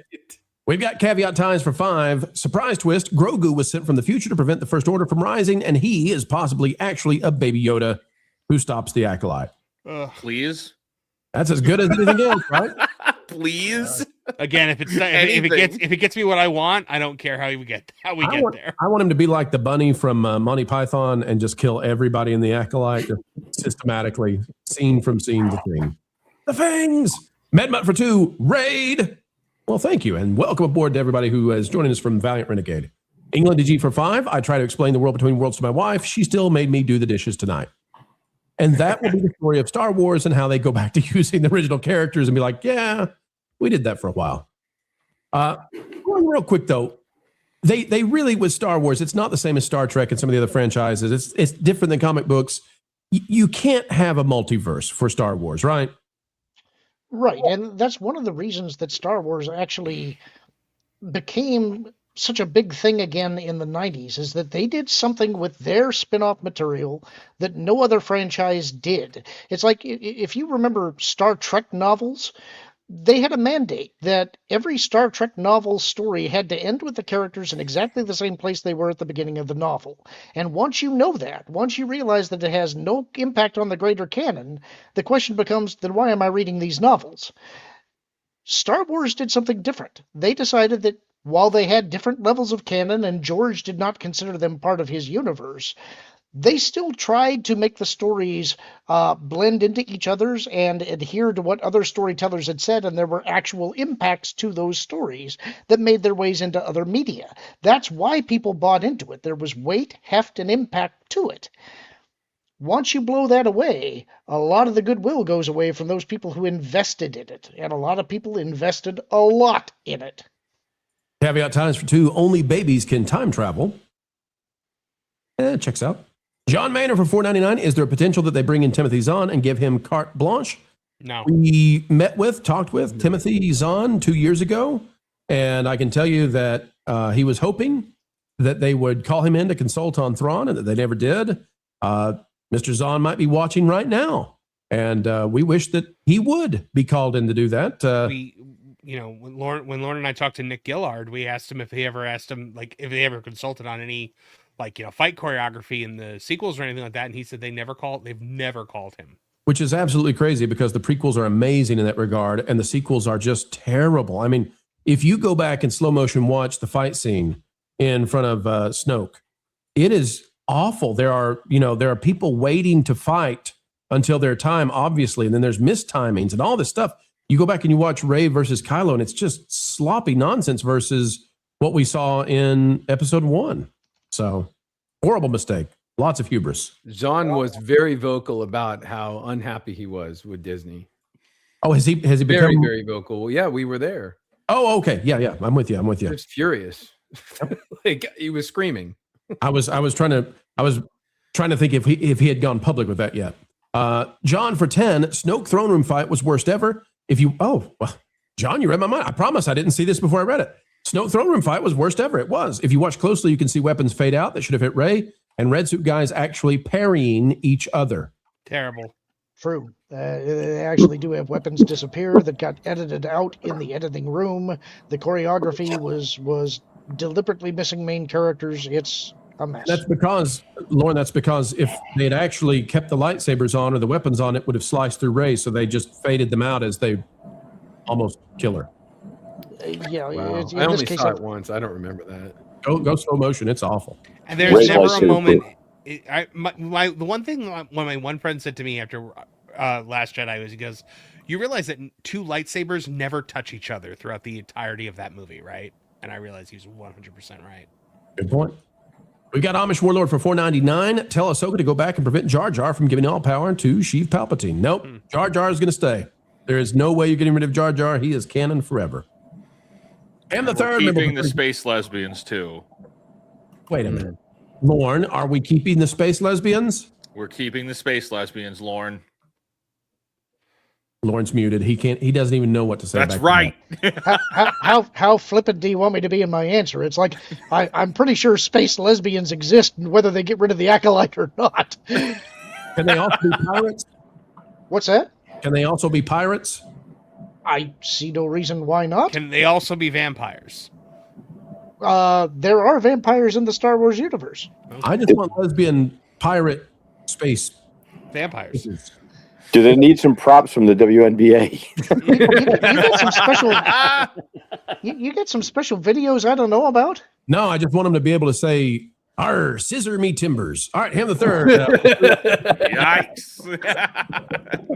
Marvel needs to recast. Star Wars needs to reset. And happy birthday, 3 years as a member.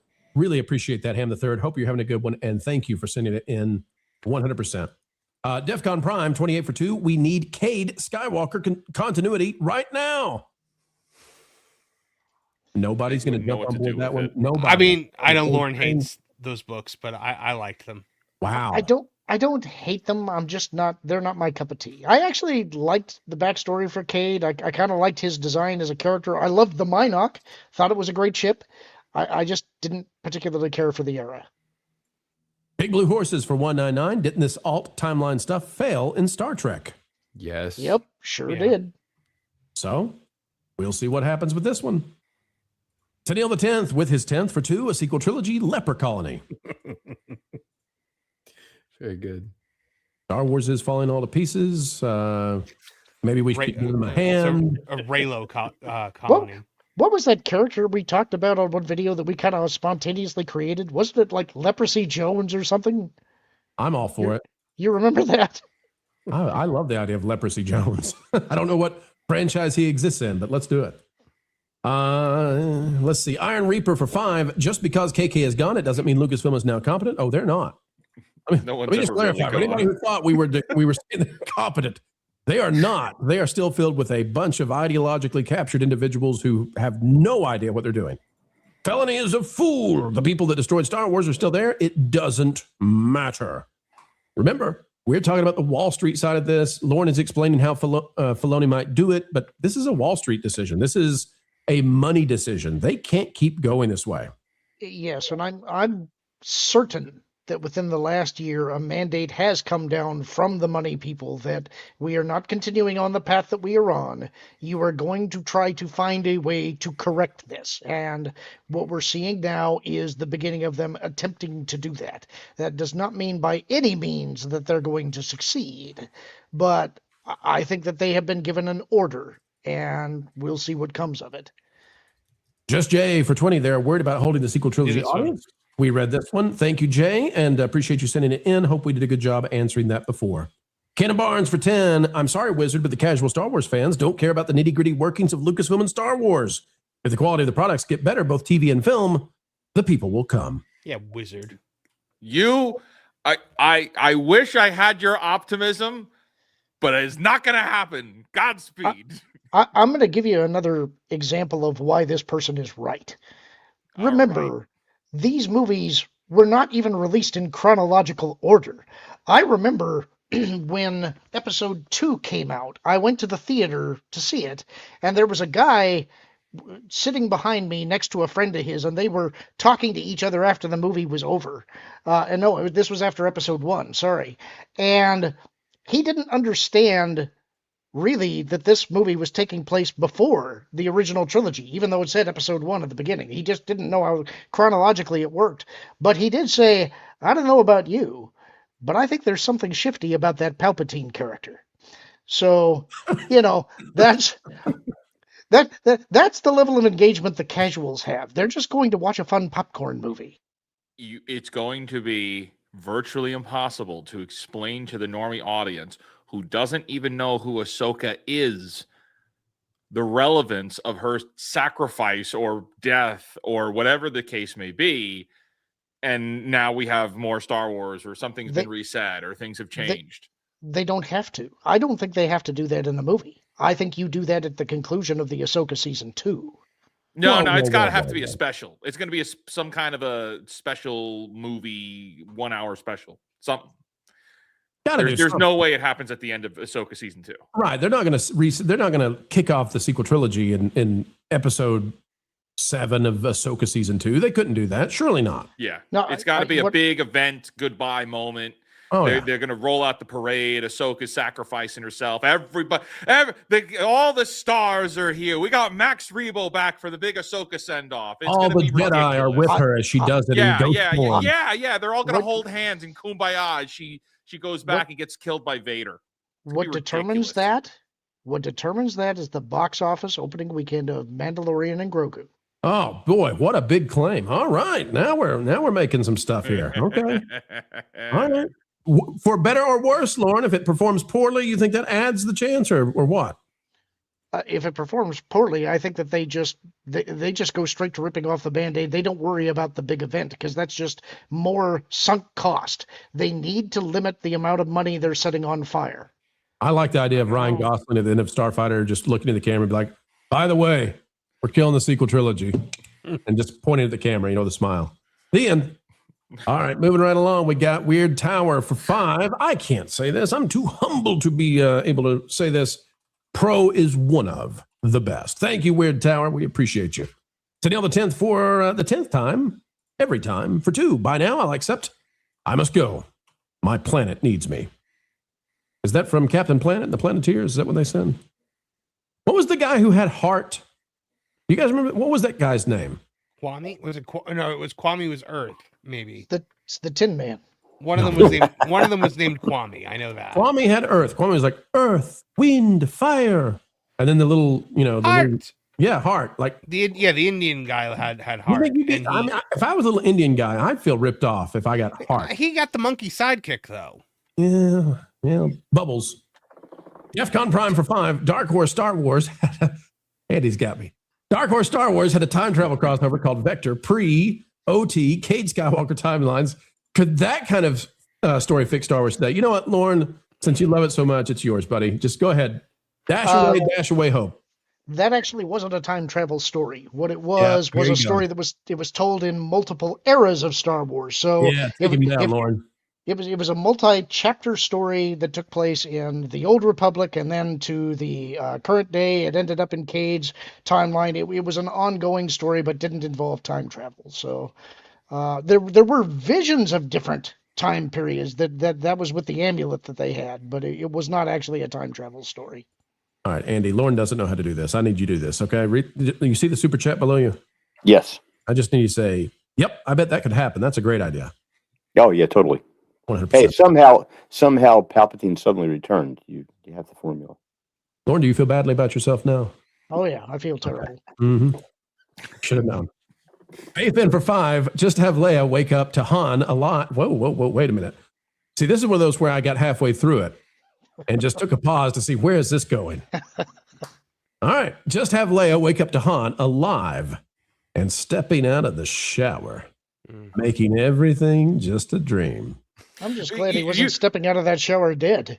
Do you think that they could possibly bring it back and be like, hey, in our new version, Han Solo's not a deadbeat walkout husband. He's not a deadbeat dad. Like, do you think, could we do that? I don't think Disney's got it in him to do that. Hey, in the new version, Luke Skywalker's actually the guy you wanted him to be. That's never going to happen. That's never going to happen. You're missing the best part of this, Fake Wizard. The best part of this is if they did that, how pissed off is Harrison Ford? That's not. I don't think he cares. I don't think he cares. He's wanted to kill Han Solo for 45 years. And he got to do it. He doesn't. He might not even know that they're doing it. Right. Yeah, he'll never understand it anyway. World between worlds. And he's retiring from acting at the end of that Apple show, so he's almost done. Sure, he is. He's just going to keep flying planes. Ham the Third. He's going to retire as much as Jim Carrey. Yeah.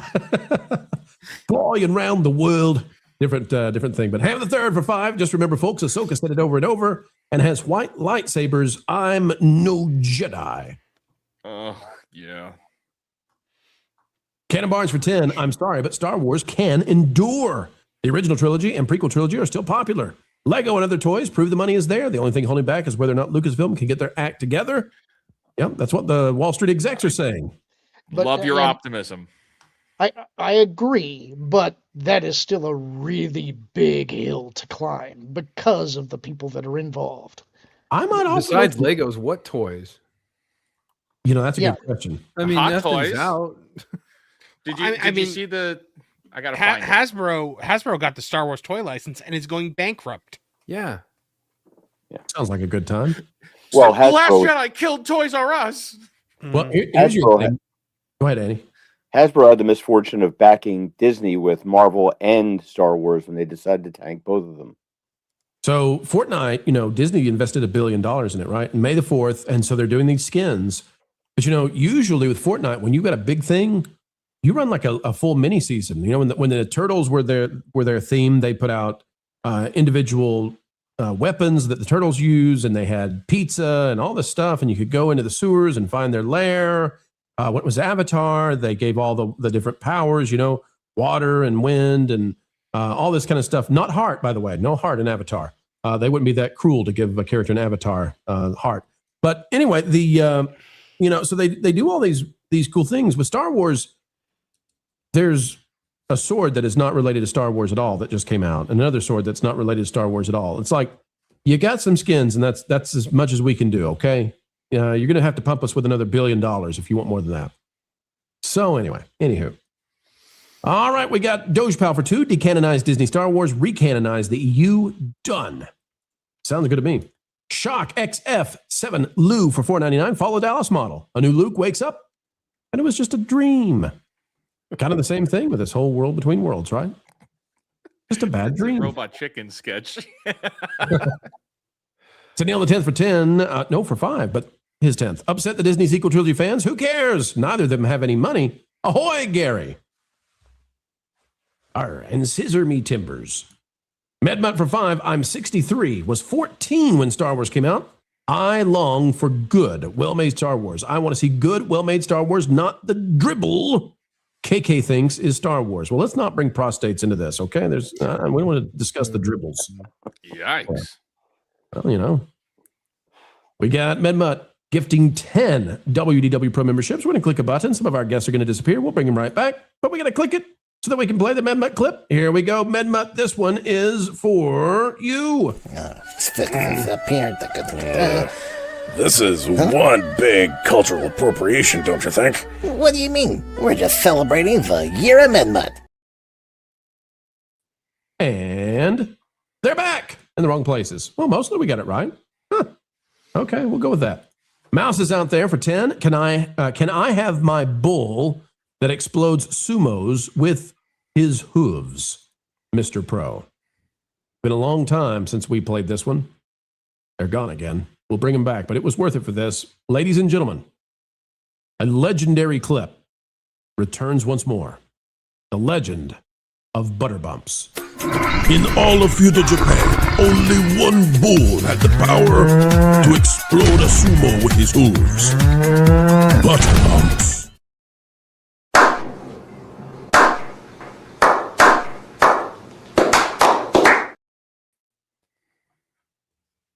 And they're back.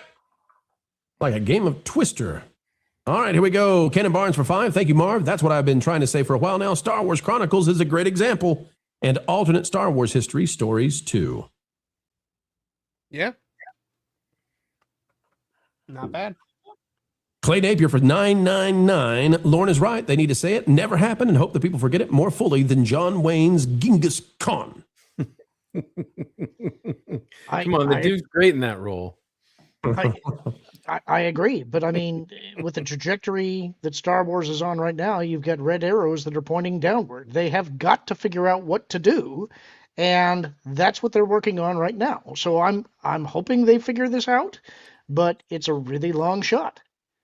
It's a long shot, folks, but let me tell you, we are losing our shot to have some of our greatest guests with us, but we will continue. We will forge ahead, but I must now pull the ripcord, as Lucasfilm must, and say goodbye to 2 of our finest here. Marv, you got to get out of here, right? Oh, yeah. Got an early morning tomorrow. Got a whole lot of news that's got to get up on both websites. Also got to produce a video on a couple of different things tomorrow. So, yeah. But also tomorrow night, Wizard and I are doing a special Culture Crossfire at 7 p.m. Eastern as a lead into the Pro Show tomorrow night. So a special May 4th Culture Crossfire. We literally just decided that within the last hour. We should. Oh, look at this. Look at this little tiny culture there. Look at that guy. That's a Culture Crossfire. You're putting culture in the crossfire? Yeah. He'll never survive. Marv, Wizards got our thumbnail for tomorrow night. That's fantastic. I like that you're like some sort of redneck with a. That's great. It's supposed to be Luke Skywalker and Yoda. But, Yeah. You know. I know, but it didn't come up. On Dagobah. Yeah. That's like Dynasty Dagobah. Hey, Marv, 5 a.m. comes up real soon, so we'll let you get out of here. Slide on out. See you guys. And the Wiz. Wiz, what are you expecting for May the 4th? Oh, I think everything that was like leaked is going to be real, and if it's not, we're in deep trouble. We need. You think they're going to do the Luke Skywalker animated thing? It's going to be one of those 15-minute specials, though. It's like the 3 15-minute episodes. It's not going to be like a full series. It'll be something. It was like small. the Rey thing they did.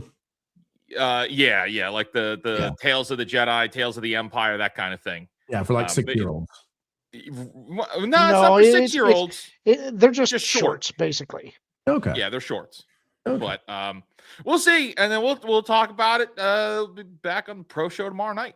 There's only one way. There's only one way I can let a phenom such as yourself get out of here. Oh. At least that's what I hear. Wait, what? Let's go! Jabba, right? Oh no! It's a Sarlacc! Star Wars Outlaws pre-order available now. Guys, this is one of, if not my most anticipated game of the year. Anything that's got me going pew, pew, pew, pew, pew, pew, you know, sign me up. I gotta say, the concept of this is enough for me to go, I might even pre-order this. Please, sir, may I have more pro memberships? What?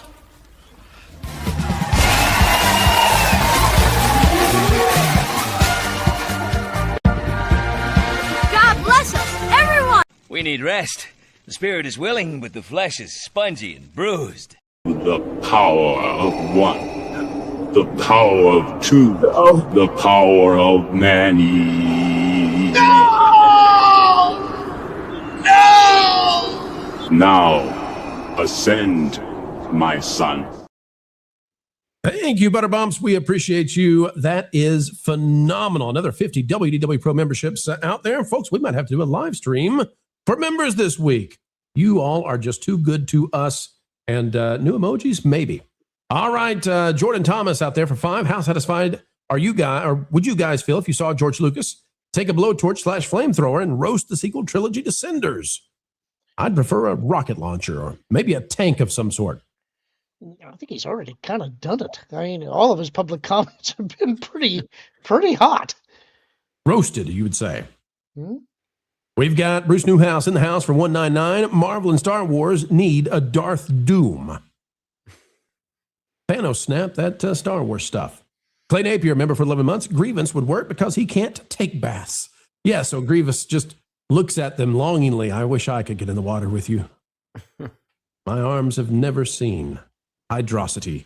Member for 2 months, Justin, that is. Better AI video of Grievous selling sabers and Pawn Stars. Oh, I watched that. I loved it. That's so good. That is so good. Lauren, did you see that? I did. Oh, so funny. We got the Gem Reaper out there for $10. It is irrelevant for normies until you log on to Disney Plus and the sequel trilogy shows up under the main Star Wars tab without a what if tag. Yeah, I like that. A what if universe. Could we do that? Is that what we call it after we do the World Between Worlds? It's something that I think they're just going to want to slowly fade away. They want you to forget they did this. It's going to take time. In 30 years, the what if trilogy. Well, honestly, when 30 years have passed, we're going to be looking at it the same way that we would look at, say, Caravans of Courage. You know, it's going to be regarded on the same level as the Ewok movies. I agree, actually. England DG for 10. Lauren is 100%. I'm the Star Wars nerd of the family. Took my kiddo to The Last Jedi before seeing Family for Christmas. For the traditional holiday movie theater trip, they asked me, want to see The Last Jedi? We went to Orient instead. I've said it before, I'll say it again. I left the premiere at midnight of The Last Jedi, and at about 3 a.m., they were doing another showing. And people were lined up out there. And as I walked out, you could see the people who were waiting to go in. You could see their faces. They were, their faces melted because they were so excited at 3 a.m. And they watched as we walked out and they saw our faces and they just kind of had that look of, oh no. Because they could see, that we were like, England DG for 2. My point, fans drag in the rest. And it's forgotten. We've got DEFCON Prime for 2. The only Star Wars multiverse was the Vector comic story. Lauren, you know anything about that one? That was the one we talked about earlier. It was not actually a multiverse thing. It was just a story that was told across multiple eras. I'm just going to name you Wet Blanket. DEFCON Prime for 2. When then will hardware wars fall into canon? Hardware wars. The parody, the Star Wars parody. One of the very first fan films. Yep. All right. We got 2-4 Delta for 10. If Lucasfilm was smart at Star Wars Celebration, they would bring out the makers of the YouTube AI shorts and celebrate their work. Then bring out Gina and celebrate her work. Olive Branch extended. Okay. They should have done whatever it took to get Gina in post credit or something for this next movie because hundreds of millions of dollars on that one by not doing it. I rate specialist for $4.99. Alex Kurtzman will talk. It's hard for me to read. Don't even joke. Yep. Alex will direct something. What could go wrong? You're so funny. DEFCON's back for 2. Could a Shadow of the Empire work today? I say, yeah. Well, yes, of course it could. Absolutely. Cannon's out there dropping 10 magnificent pro memberships. And I'll tell you what, since this is going to get really obnoxious if we keep doing that over and over, we'll just bring him into this clip now. Cannon, thank you, sir. We appreciate you.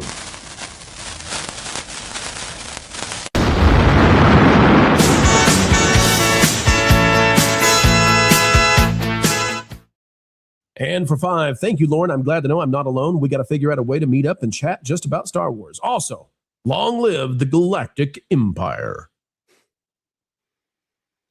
Lauren leaves him hanging. It was a good try, Cannon. You took the shot. Lauren just, it's like when you go in for the sideways hug to a celebrity and they just kind of pull away. That was it right there. What are you doing, man? I didn't. No, it's like I'd be fine to meet up and chat, but although he'd probably call me Rebel Scum.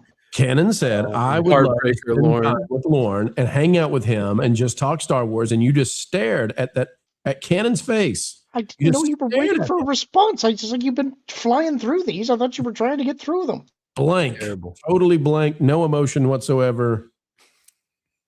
Cannon, absolutely. We should get together and go have lunch sometime, and we should do it without Pro. Cannon, that's a commitment that you can hold him to, okay? Because he just made that as a direct commitment to you. You don't let him out of this one, okay? England AG for 5. Ahsoka should have left with Clone Wars. She had a great ending. Normies won't watch 20 years of lore. Many fans don't give a darn about it either. The goal here is just pull the ripcord. They don't care. They just get out of this and get back to Luke, Leia, Han. Quicksilver, a member for 5 months, so we need to Dallas Star Wars. Again, I'm guaranteeing you, the Wall Street execs in the top of Disney, they don't care. They say to Filoni, and I'm just a little speculation here, but they say to Filoni, whatever it is you do, Mr. Magic Star Wars man, you do that. But we're going to sell Luke, Leia, and Han toys soon, and you're going to make that happen. How do we go there? Bruce Newhouse for 199, follow the lesson of series finale of Newhart. Could be a cool idea. Better than Welcome Back, Cotter. To nail the 10th for 5, Wiz, you mean like all the fanfare they gave to Palpatine's reintroduction via Fortnite? Respectfully, sir, your concerns seem kind of selective. He is a fake wizard, after all. He is a fake wizard. He knows no magic here. England AG for 5, my wife is playing Pragmata in the other room right now. It's made her cry. Imagine a game where Luke and Mara Jade fall in love with adventure missions. I watched Marv play that on that Gameplace, and it looked like a really, really cool game. Amish Warlord for 199, Duck Dagobah. Dagobah Dynasty? I like it. Dagobah Dynasty. Wonder what kind of ducks they have on Dagobah. Any ducks, Lauren? Giant, mutant, killer, swamp-laden ducks? I am unaware of ducks on Dagobah. Any ducks in the Star Wars universe at all? Actually, yes. Wow. Okay, no, you don't get to just yes that. His name Howard? Describe the duck. All right, you want the actual answer? Well, no, I'm nervous because usually a person would just be like, "Oh, well, there are these little things that live on Tatooine. They swim in the sand instead." But what are you? The Star Wars novelization was ghostwritten by Alan Dean Foster, and it was Lord, not. How do you know this stuff? What year did it come out? See, he's faking it. Go ahead. At that time, they didn't really know what Star Wars was. It wasn't out in theaters yet, and there was a scene in the novelization where Obi-Wan is telling Luke that he's taking to some of his studies. Wait a minute. Doesn't that kind of narrow it down to 1976? Yes, it does. Okay, you couldn't figure that out, Mr. Star Wars? Go ahead. Tell us. Let me tell my story. He tells Luke that he's taking to it like a duck to water, and Luke says, "What's a duck?" Well, there you go. Lauren remembers that because ducks are closely related to chickens. And are there chickens in the Star Wars universe? There is a chicken equivalent that's also kind of a lizard called a peko peko. Would you eat it? Yes. With pleasure. One dirty bird for 2. May the 4th be with you, and the same to you. Igualmente. To nail the 10th for the 10th time for 2. Hope my wording wasn't rude. My bad. If so, don't worry. He's only listening. He can't attack you, Tennille. His fake magic. He's gone now. No fake hexes here. Jason Webster for 5. From Quentin Tarantino, Guns and Moses. Let his people go. Or the Pharaoh gets it. Take that, Pharaoh. No more frogs for you, buddy. Locust? Nay, we're doing bullets. Cherokee Bear for 2. Pray for Rudy. Wait a minute. For Giuliani? What came out? He's in critical condition. Oh. Well, phooey. That's no good. We absolutely pray for Rudy Giuliani, America's mayor, and they have treated him very poorly. So I hope he's okay after this. Yeah. Clay Napier for 199. Hopefully they'll make their McClintock. Oh, that's a great way for the ending of Star Wars. Now, Clay, you've done it. I agree. Kathleen Kennedy in McClintock. If you know how the movie ends, you get it. Boy, I hope I'm not in any articles tomorrow. I hope there's not like a Mary Sue article. Actually, it might be fun to be in a Mary Sue article where they claim that I want KK to have that happen to her like McClintock. That I'm joking, ladies and gentlemen. It's hyperbole. I'm not being serious. All right. We've got one story that we want to do before we wrap this thing up, and we're going to go fast. We're going to go real fast. But as we do this next story, Lauren, we promised folks a Q&A. So, ladies and gentlemen, all you have to do is type in Q&A. We'll take 10 of them. Don't pay anything, just Q&A.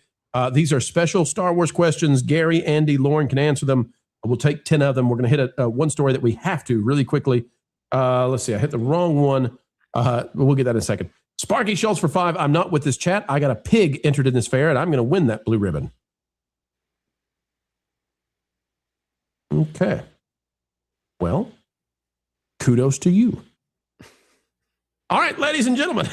Let's go to one more story that we do need to hit today because it is just so fascinating. It has to do with Disney World, and we don't do a lot of Disney World stuff anymore, but this is deserving of our attention. So let's talk about it. We'll hit it fast, folks, and then we'll come back to your Q&A. Give us just a few. Here we go.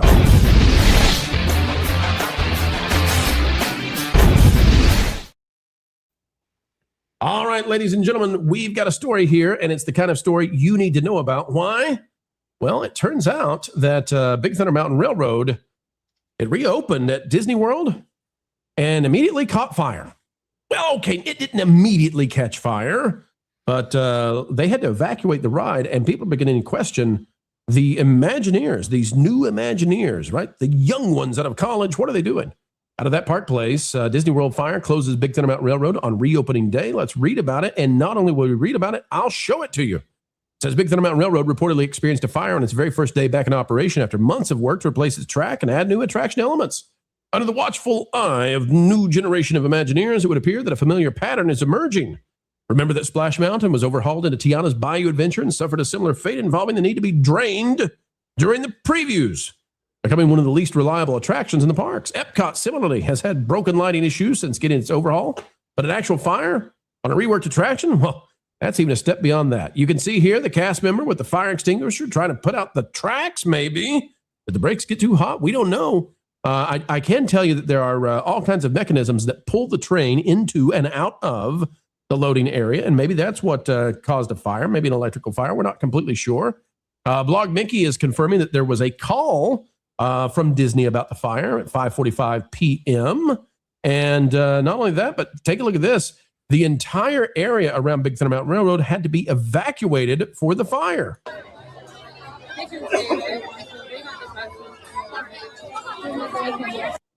Get out of here, they said. There you go, folks. You can see them. It was a 60-minute wait on the reopening day of Big Thunder Mountain Railroad, but all of them had to hustle and bustle right on out of there. It also appears that guests were on the ride when the fire broke out and had to be evacuated from their vehicles. You can see them.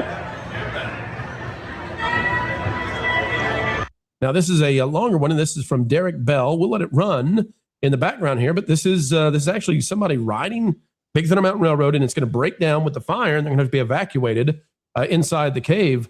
Gary, I want to go to you first on this one. When it comes to special effects and design and building things and all this sort of thing, the Imagineers, this new generation, seem to not have learned how to do that. And seems like maybe that's kind of priority number one, numero uno, but things are not going well. We've seen so many of these new attractions just fail the basic test of, does it run? So, Gary, what do you think about the idea that maybe places like Epic Universe and Universal Studios have kind of taken the lead and also taken a lot of the talent from Disney, and now we're getting situations like this, fire on the first day? Well, I mean, nowadays it's difficult to get a proper plumber under 40 years old, let alone to get someone to repair a ride at a major attraction in a theme park. But, my first question is, why was it closed down in the first place? I honestly don't know. They replaced the tracks. They wanted to make it smoother, and they put in some new effects, some new cardboard bats, and some new audio, and some new lighting that makes the caverns look like they're little, rainbow color and all that kind of stuff. Very simple. It's essentially the same ride, but caught fire first day. It's crazy. Yeah, well, something was severely overlooked, obviously. I mean, that would be my guess. Harry, first day, how long had it been open before it shut down? I think it opened at 9 a.m. and it ran until 5 p.m. And then they had the fire called out and evacuated.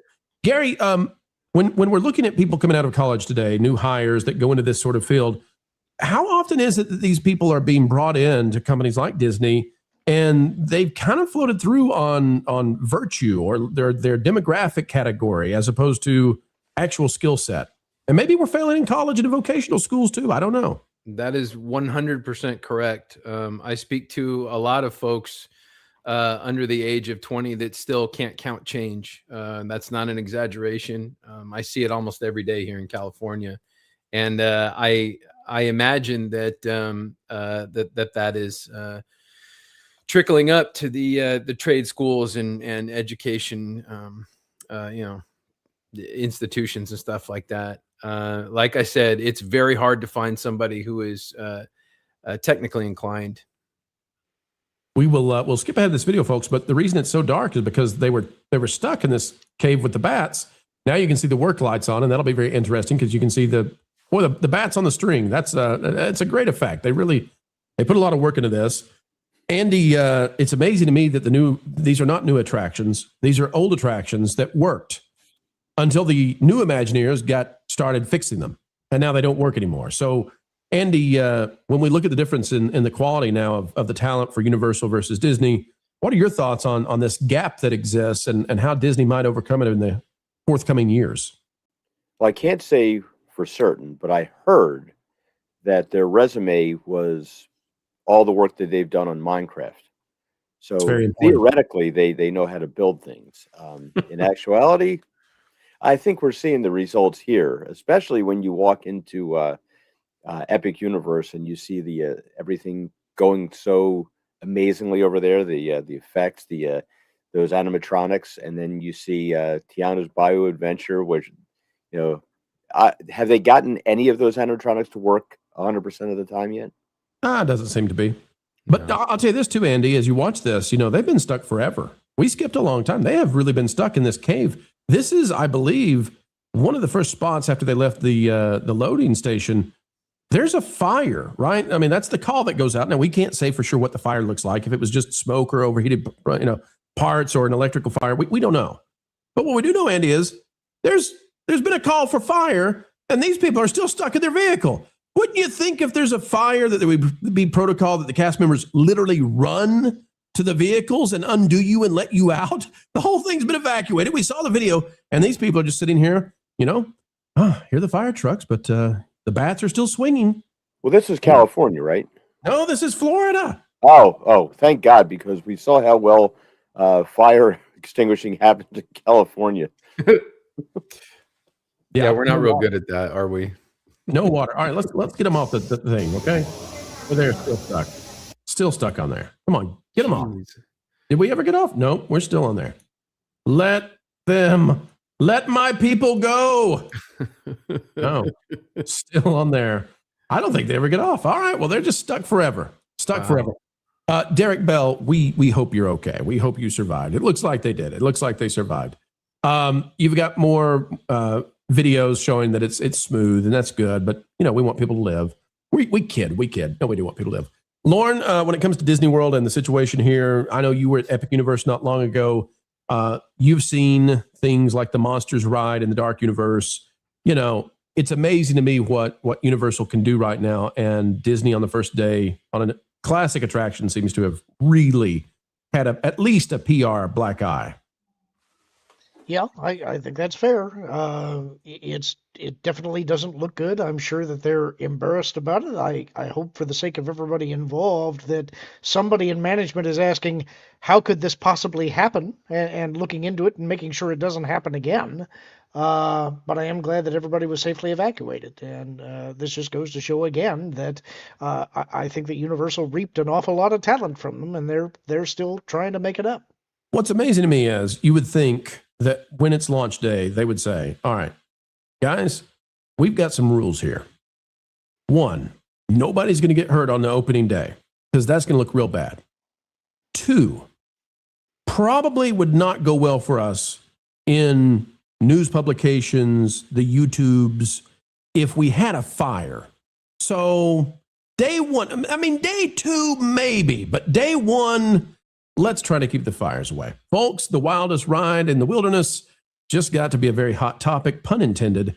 We apologize for that one. It's a dad joke. It's true. But we hope that it's running and it's having a good time, and folks are having a good time on it real soon.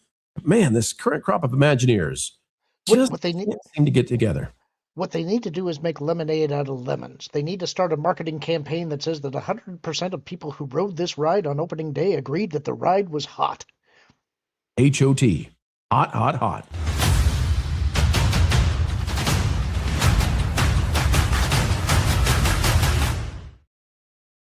See, folks, you wanted to have that story. You just didn't know. You didn't know until you knew, and now you know that you needed that story, as did we. All right, we got super chats and Q&As. Let's get to those real quick. It's 12:23 on the East Coast in the AM. And again, folks, we are reporting that I guess Rudy Giuliani is in the hospital in critical condition. And we are wishing America's mayor very, very well. Thoughts and prayers for him and his family, you bet. Clay Napier for 199. Ahsoka ending on Disney Plus is where anyone knows her. A few, maybe. We've got England DG for 2. Sparky, the issue is they hired the wrong spiders. Need Spider-Man. We've got Amish Warlord back out there again for $9.99. Lauren, what would your thoughts be if they used the... Okay, come on, people. No. I'm taking my best shot on this one. What would your thoughts be if they used the Sissy Ruach and an adaptation of the EU in place of the... Come on, seriously, people? The Vong. Both species are aggressive invaders that hate technology, but the Sissy Ruach are dinosaurs. Yeah, I like the Truce of Bakura, but I think that it's a little out there. Are you speaking English? What are you doing up there, buddy? It's a mini stroke on me. It's a novel. Okay. If they were going to adapt anything, I think that people would more gravitate towards the Vong story than the Truce of Bakura. Folks, we're not advocating for the use of the Vong, okay? You stay away from the Vong unless the Vong is what you're into, and if you are into it, keep it to yourself, all right? That's all we're saying. We've got Otter Sharp for 5. Has Disney returned to the old maintenance schedule and hires? If not, even the new Imagineers were incredible. They'd still be fragged. Here's the deal on this one. Somebody's probably going to get fired because you can't have a fire on opening day. You just can't. Like that can't happen. Lauren, hang on. Let me see if I can pull that back up. We dropped a super chat. Let's see. Here we go. We got it. Folks, we'll go the extra mile. That one disappeared on us in StreamYard. England DG for 10. It's great. Oh, it's a great big broken place tomorrow when you hire those who never resign. It's a great big broken place tomorrow when shape language is all that you design. Guests have a dream and that's the start. They don't want to burn like in Mario Kart. When a fireball comes to Big Thunder, it's a blunder for Imagineers.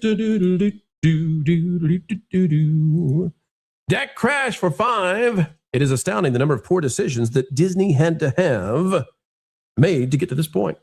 Indeed, it is a cacophony of crazy. All right, Lauren, it's yours. Do the Q&As, and let's see what the people have to say. All right, stand by. I got to get back into that. Jonathan says, I don't think Pro knows about the Vong embrace of pain, but his joke almost implied he did. What are your feelings on Jackson? I say Marvel Jack's did. off. Jacks Jacks off. Marvel did some interesting stuff. I'm not really into green space rabbits. Leslie Tarkin, who is your favorite Star Wars character? I think that one's for the whole table. Gary, who's your favorite Star Wars character? You will be judged. Reuse. Ease. Andy. I'm going to go Qui-Gon. You Warren. Tie between Han Solo and Luke Skywalker. Oh, come on. You got to pick. That's like saying, what's your favorite soda? And you're like, either right. Coke or Pepsi. Well, I'd have to pick Han then. Good choice. All right, Luke. Lauren's choice, not to be confused with Sophie's.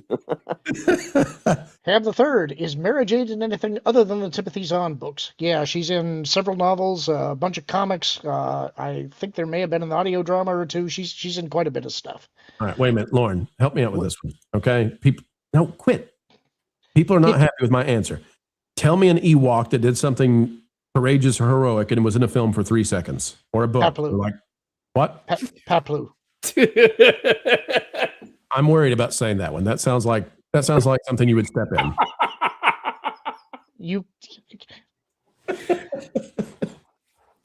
All right, Paplu. I'll be Paplu. John, read it, Lauren. What's he got?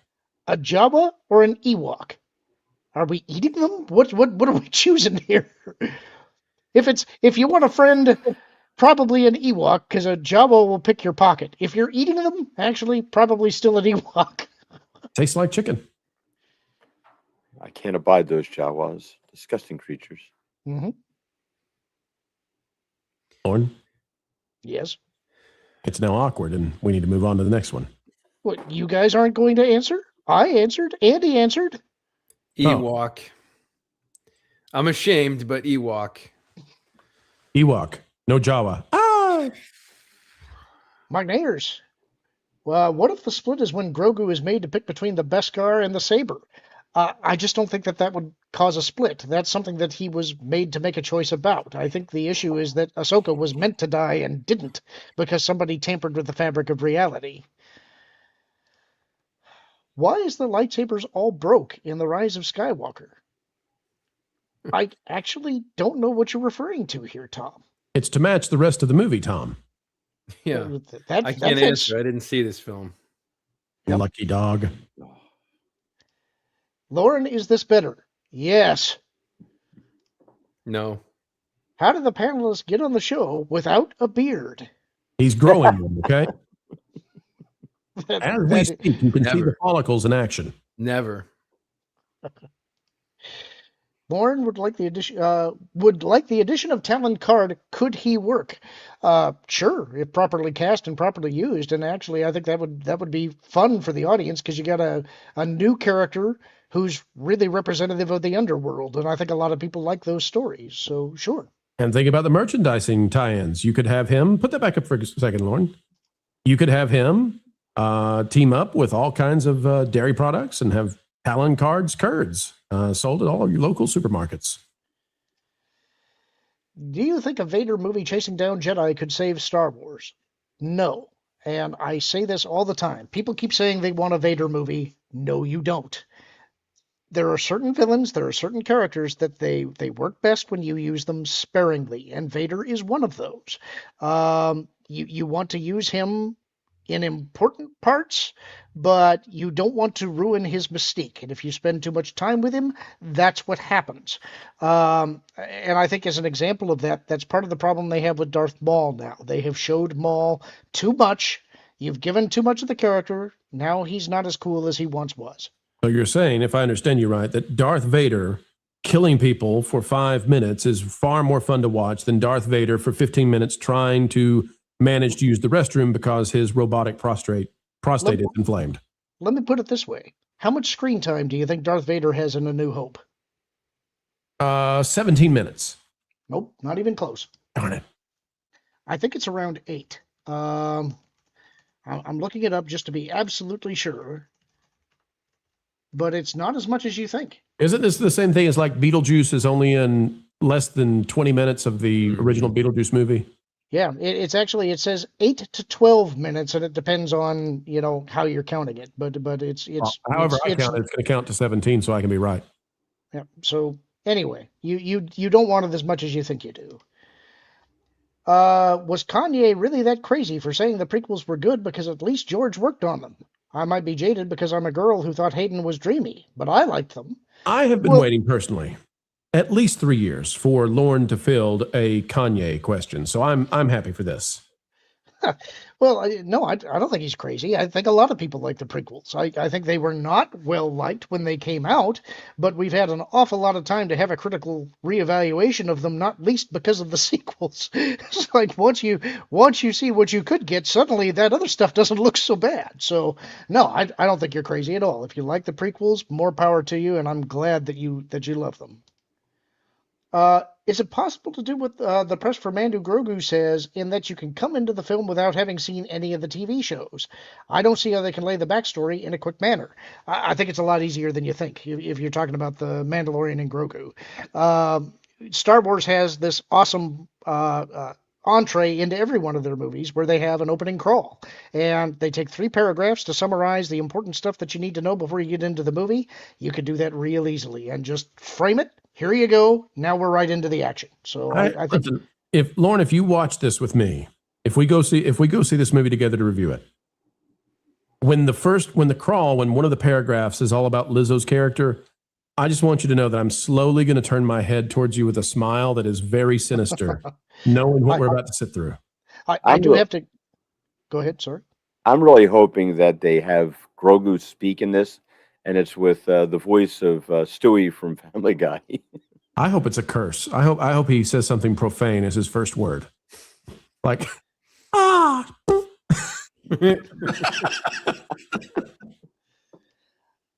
I'm going to need your help on this one, because I think this is a very stupid question. If you had to feed on, and I'm assuming this is charcuterie, who would you invite for dinner? Is that how you read that? Well, either that or this is a Star Wars planet you don't know. Okay. Who would I invite for dinner?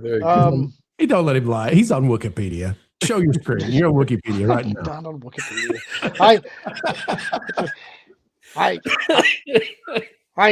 I guess my best friends.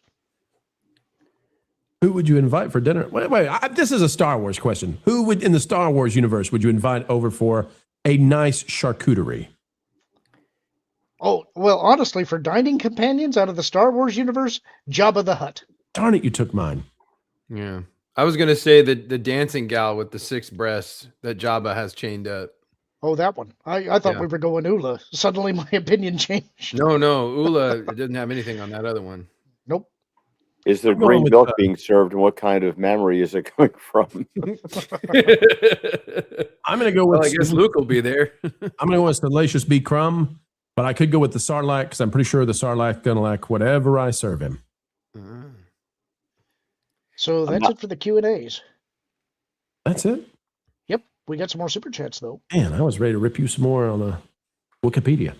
I rate for $4.99. My doctor diagnosed me with Carness Moore. He said, just read it, Lauren. I don't know any of these. All right. So this is where you would need Wikipedia. Carness Moore is the Sith Lord that was in the Vector comic series that they were talking about earlier. A Drock is a terrible little creature that was introduced in Planet of Twilight, and you know what a Sarlacc is. I'll just tell you, you need to keep your Sarlacc in good condition. If it starts to droop, you're in big trouble. Amish Warlord for $4.99, a Vader series based on the Dark Horse comics. Vader in the Ghost Prison would be incredible. An Imperial coup nearly kills the Emperor himself.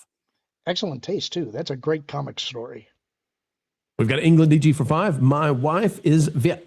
Her surname was Vong before she married me and took mine. It means, in English, basically, remembering family. Just some fun trivia. Well, in Star Wars, it means, you are a total nerd. Go touch some grass and see some sunshine, nerd. That's what it means. Sorry, Lauren. All right, folks.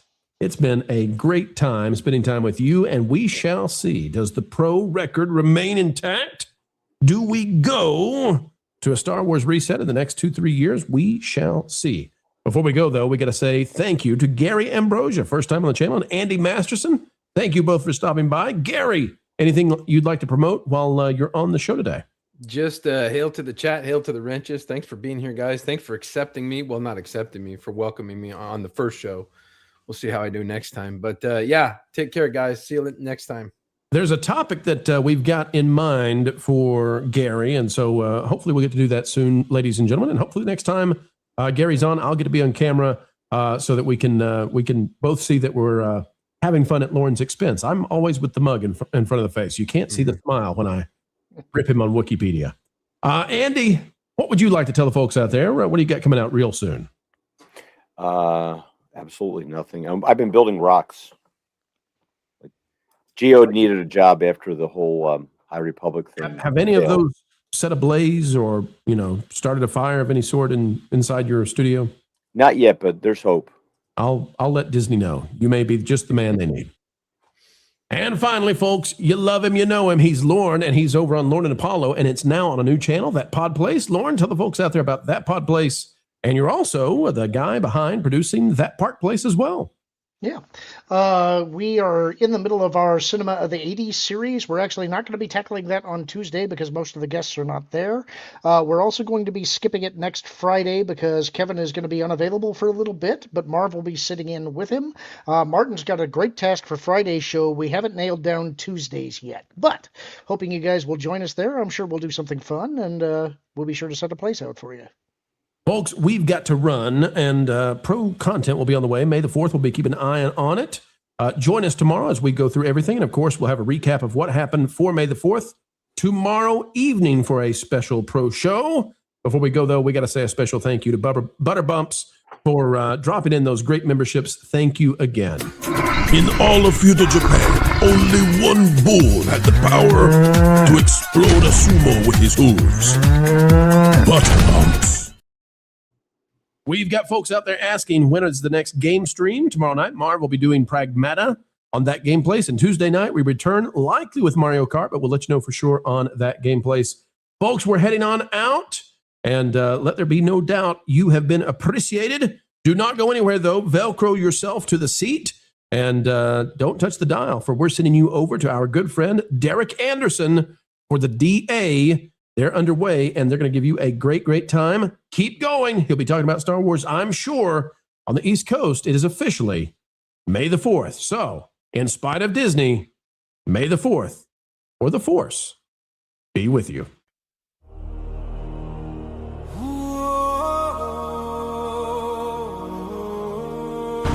The shadow grows. We must act. The enemy has found the roost. Our arrows are ready, but we need a plan. Then we fly to Mordor. Flock for the plan. By the lines of roost. Take that, you brave.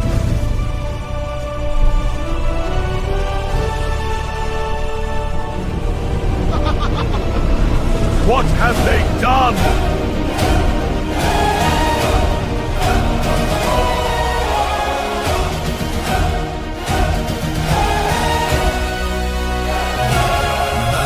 Whisper tales of fire and frost. Shadows rise where the borders are lost. Through the woods where the ancient ones sing, I hear the call of the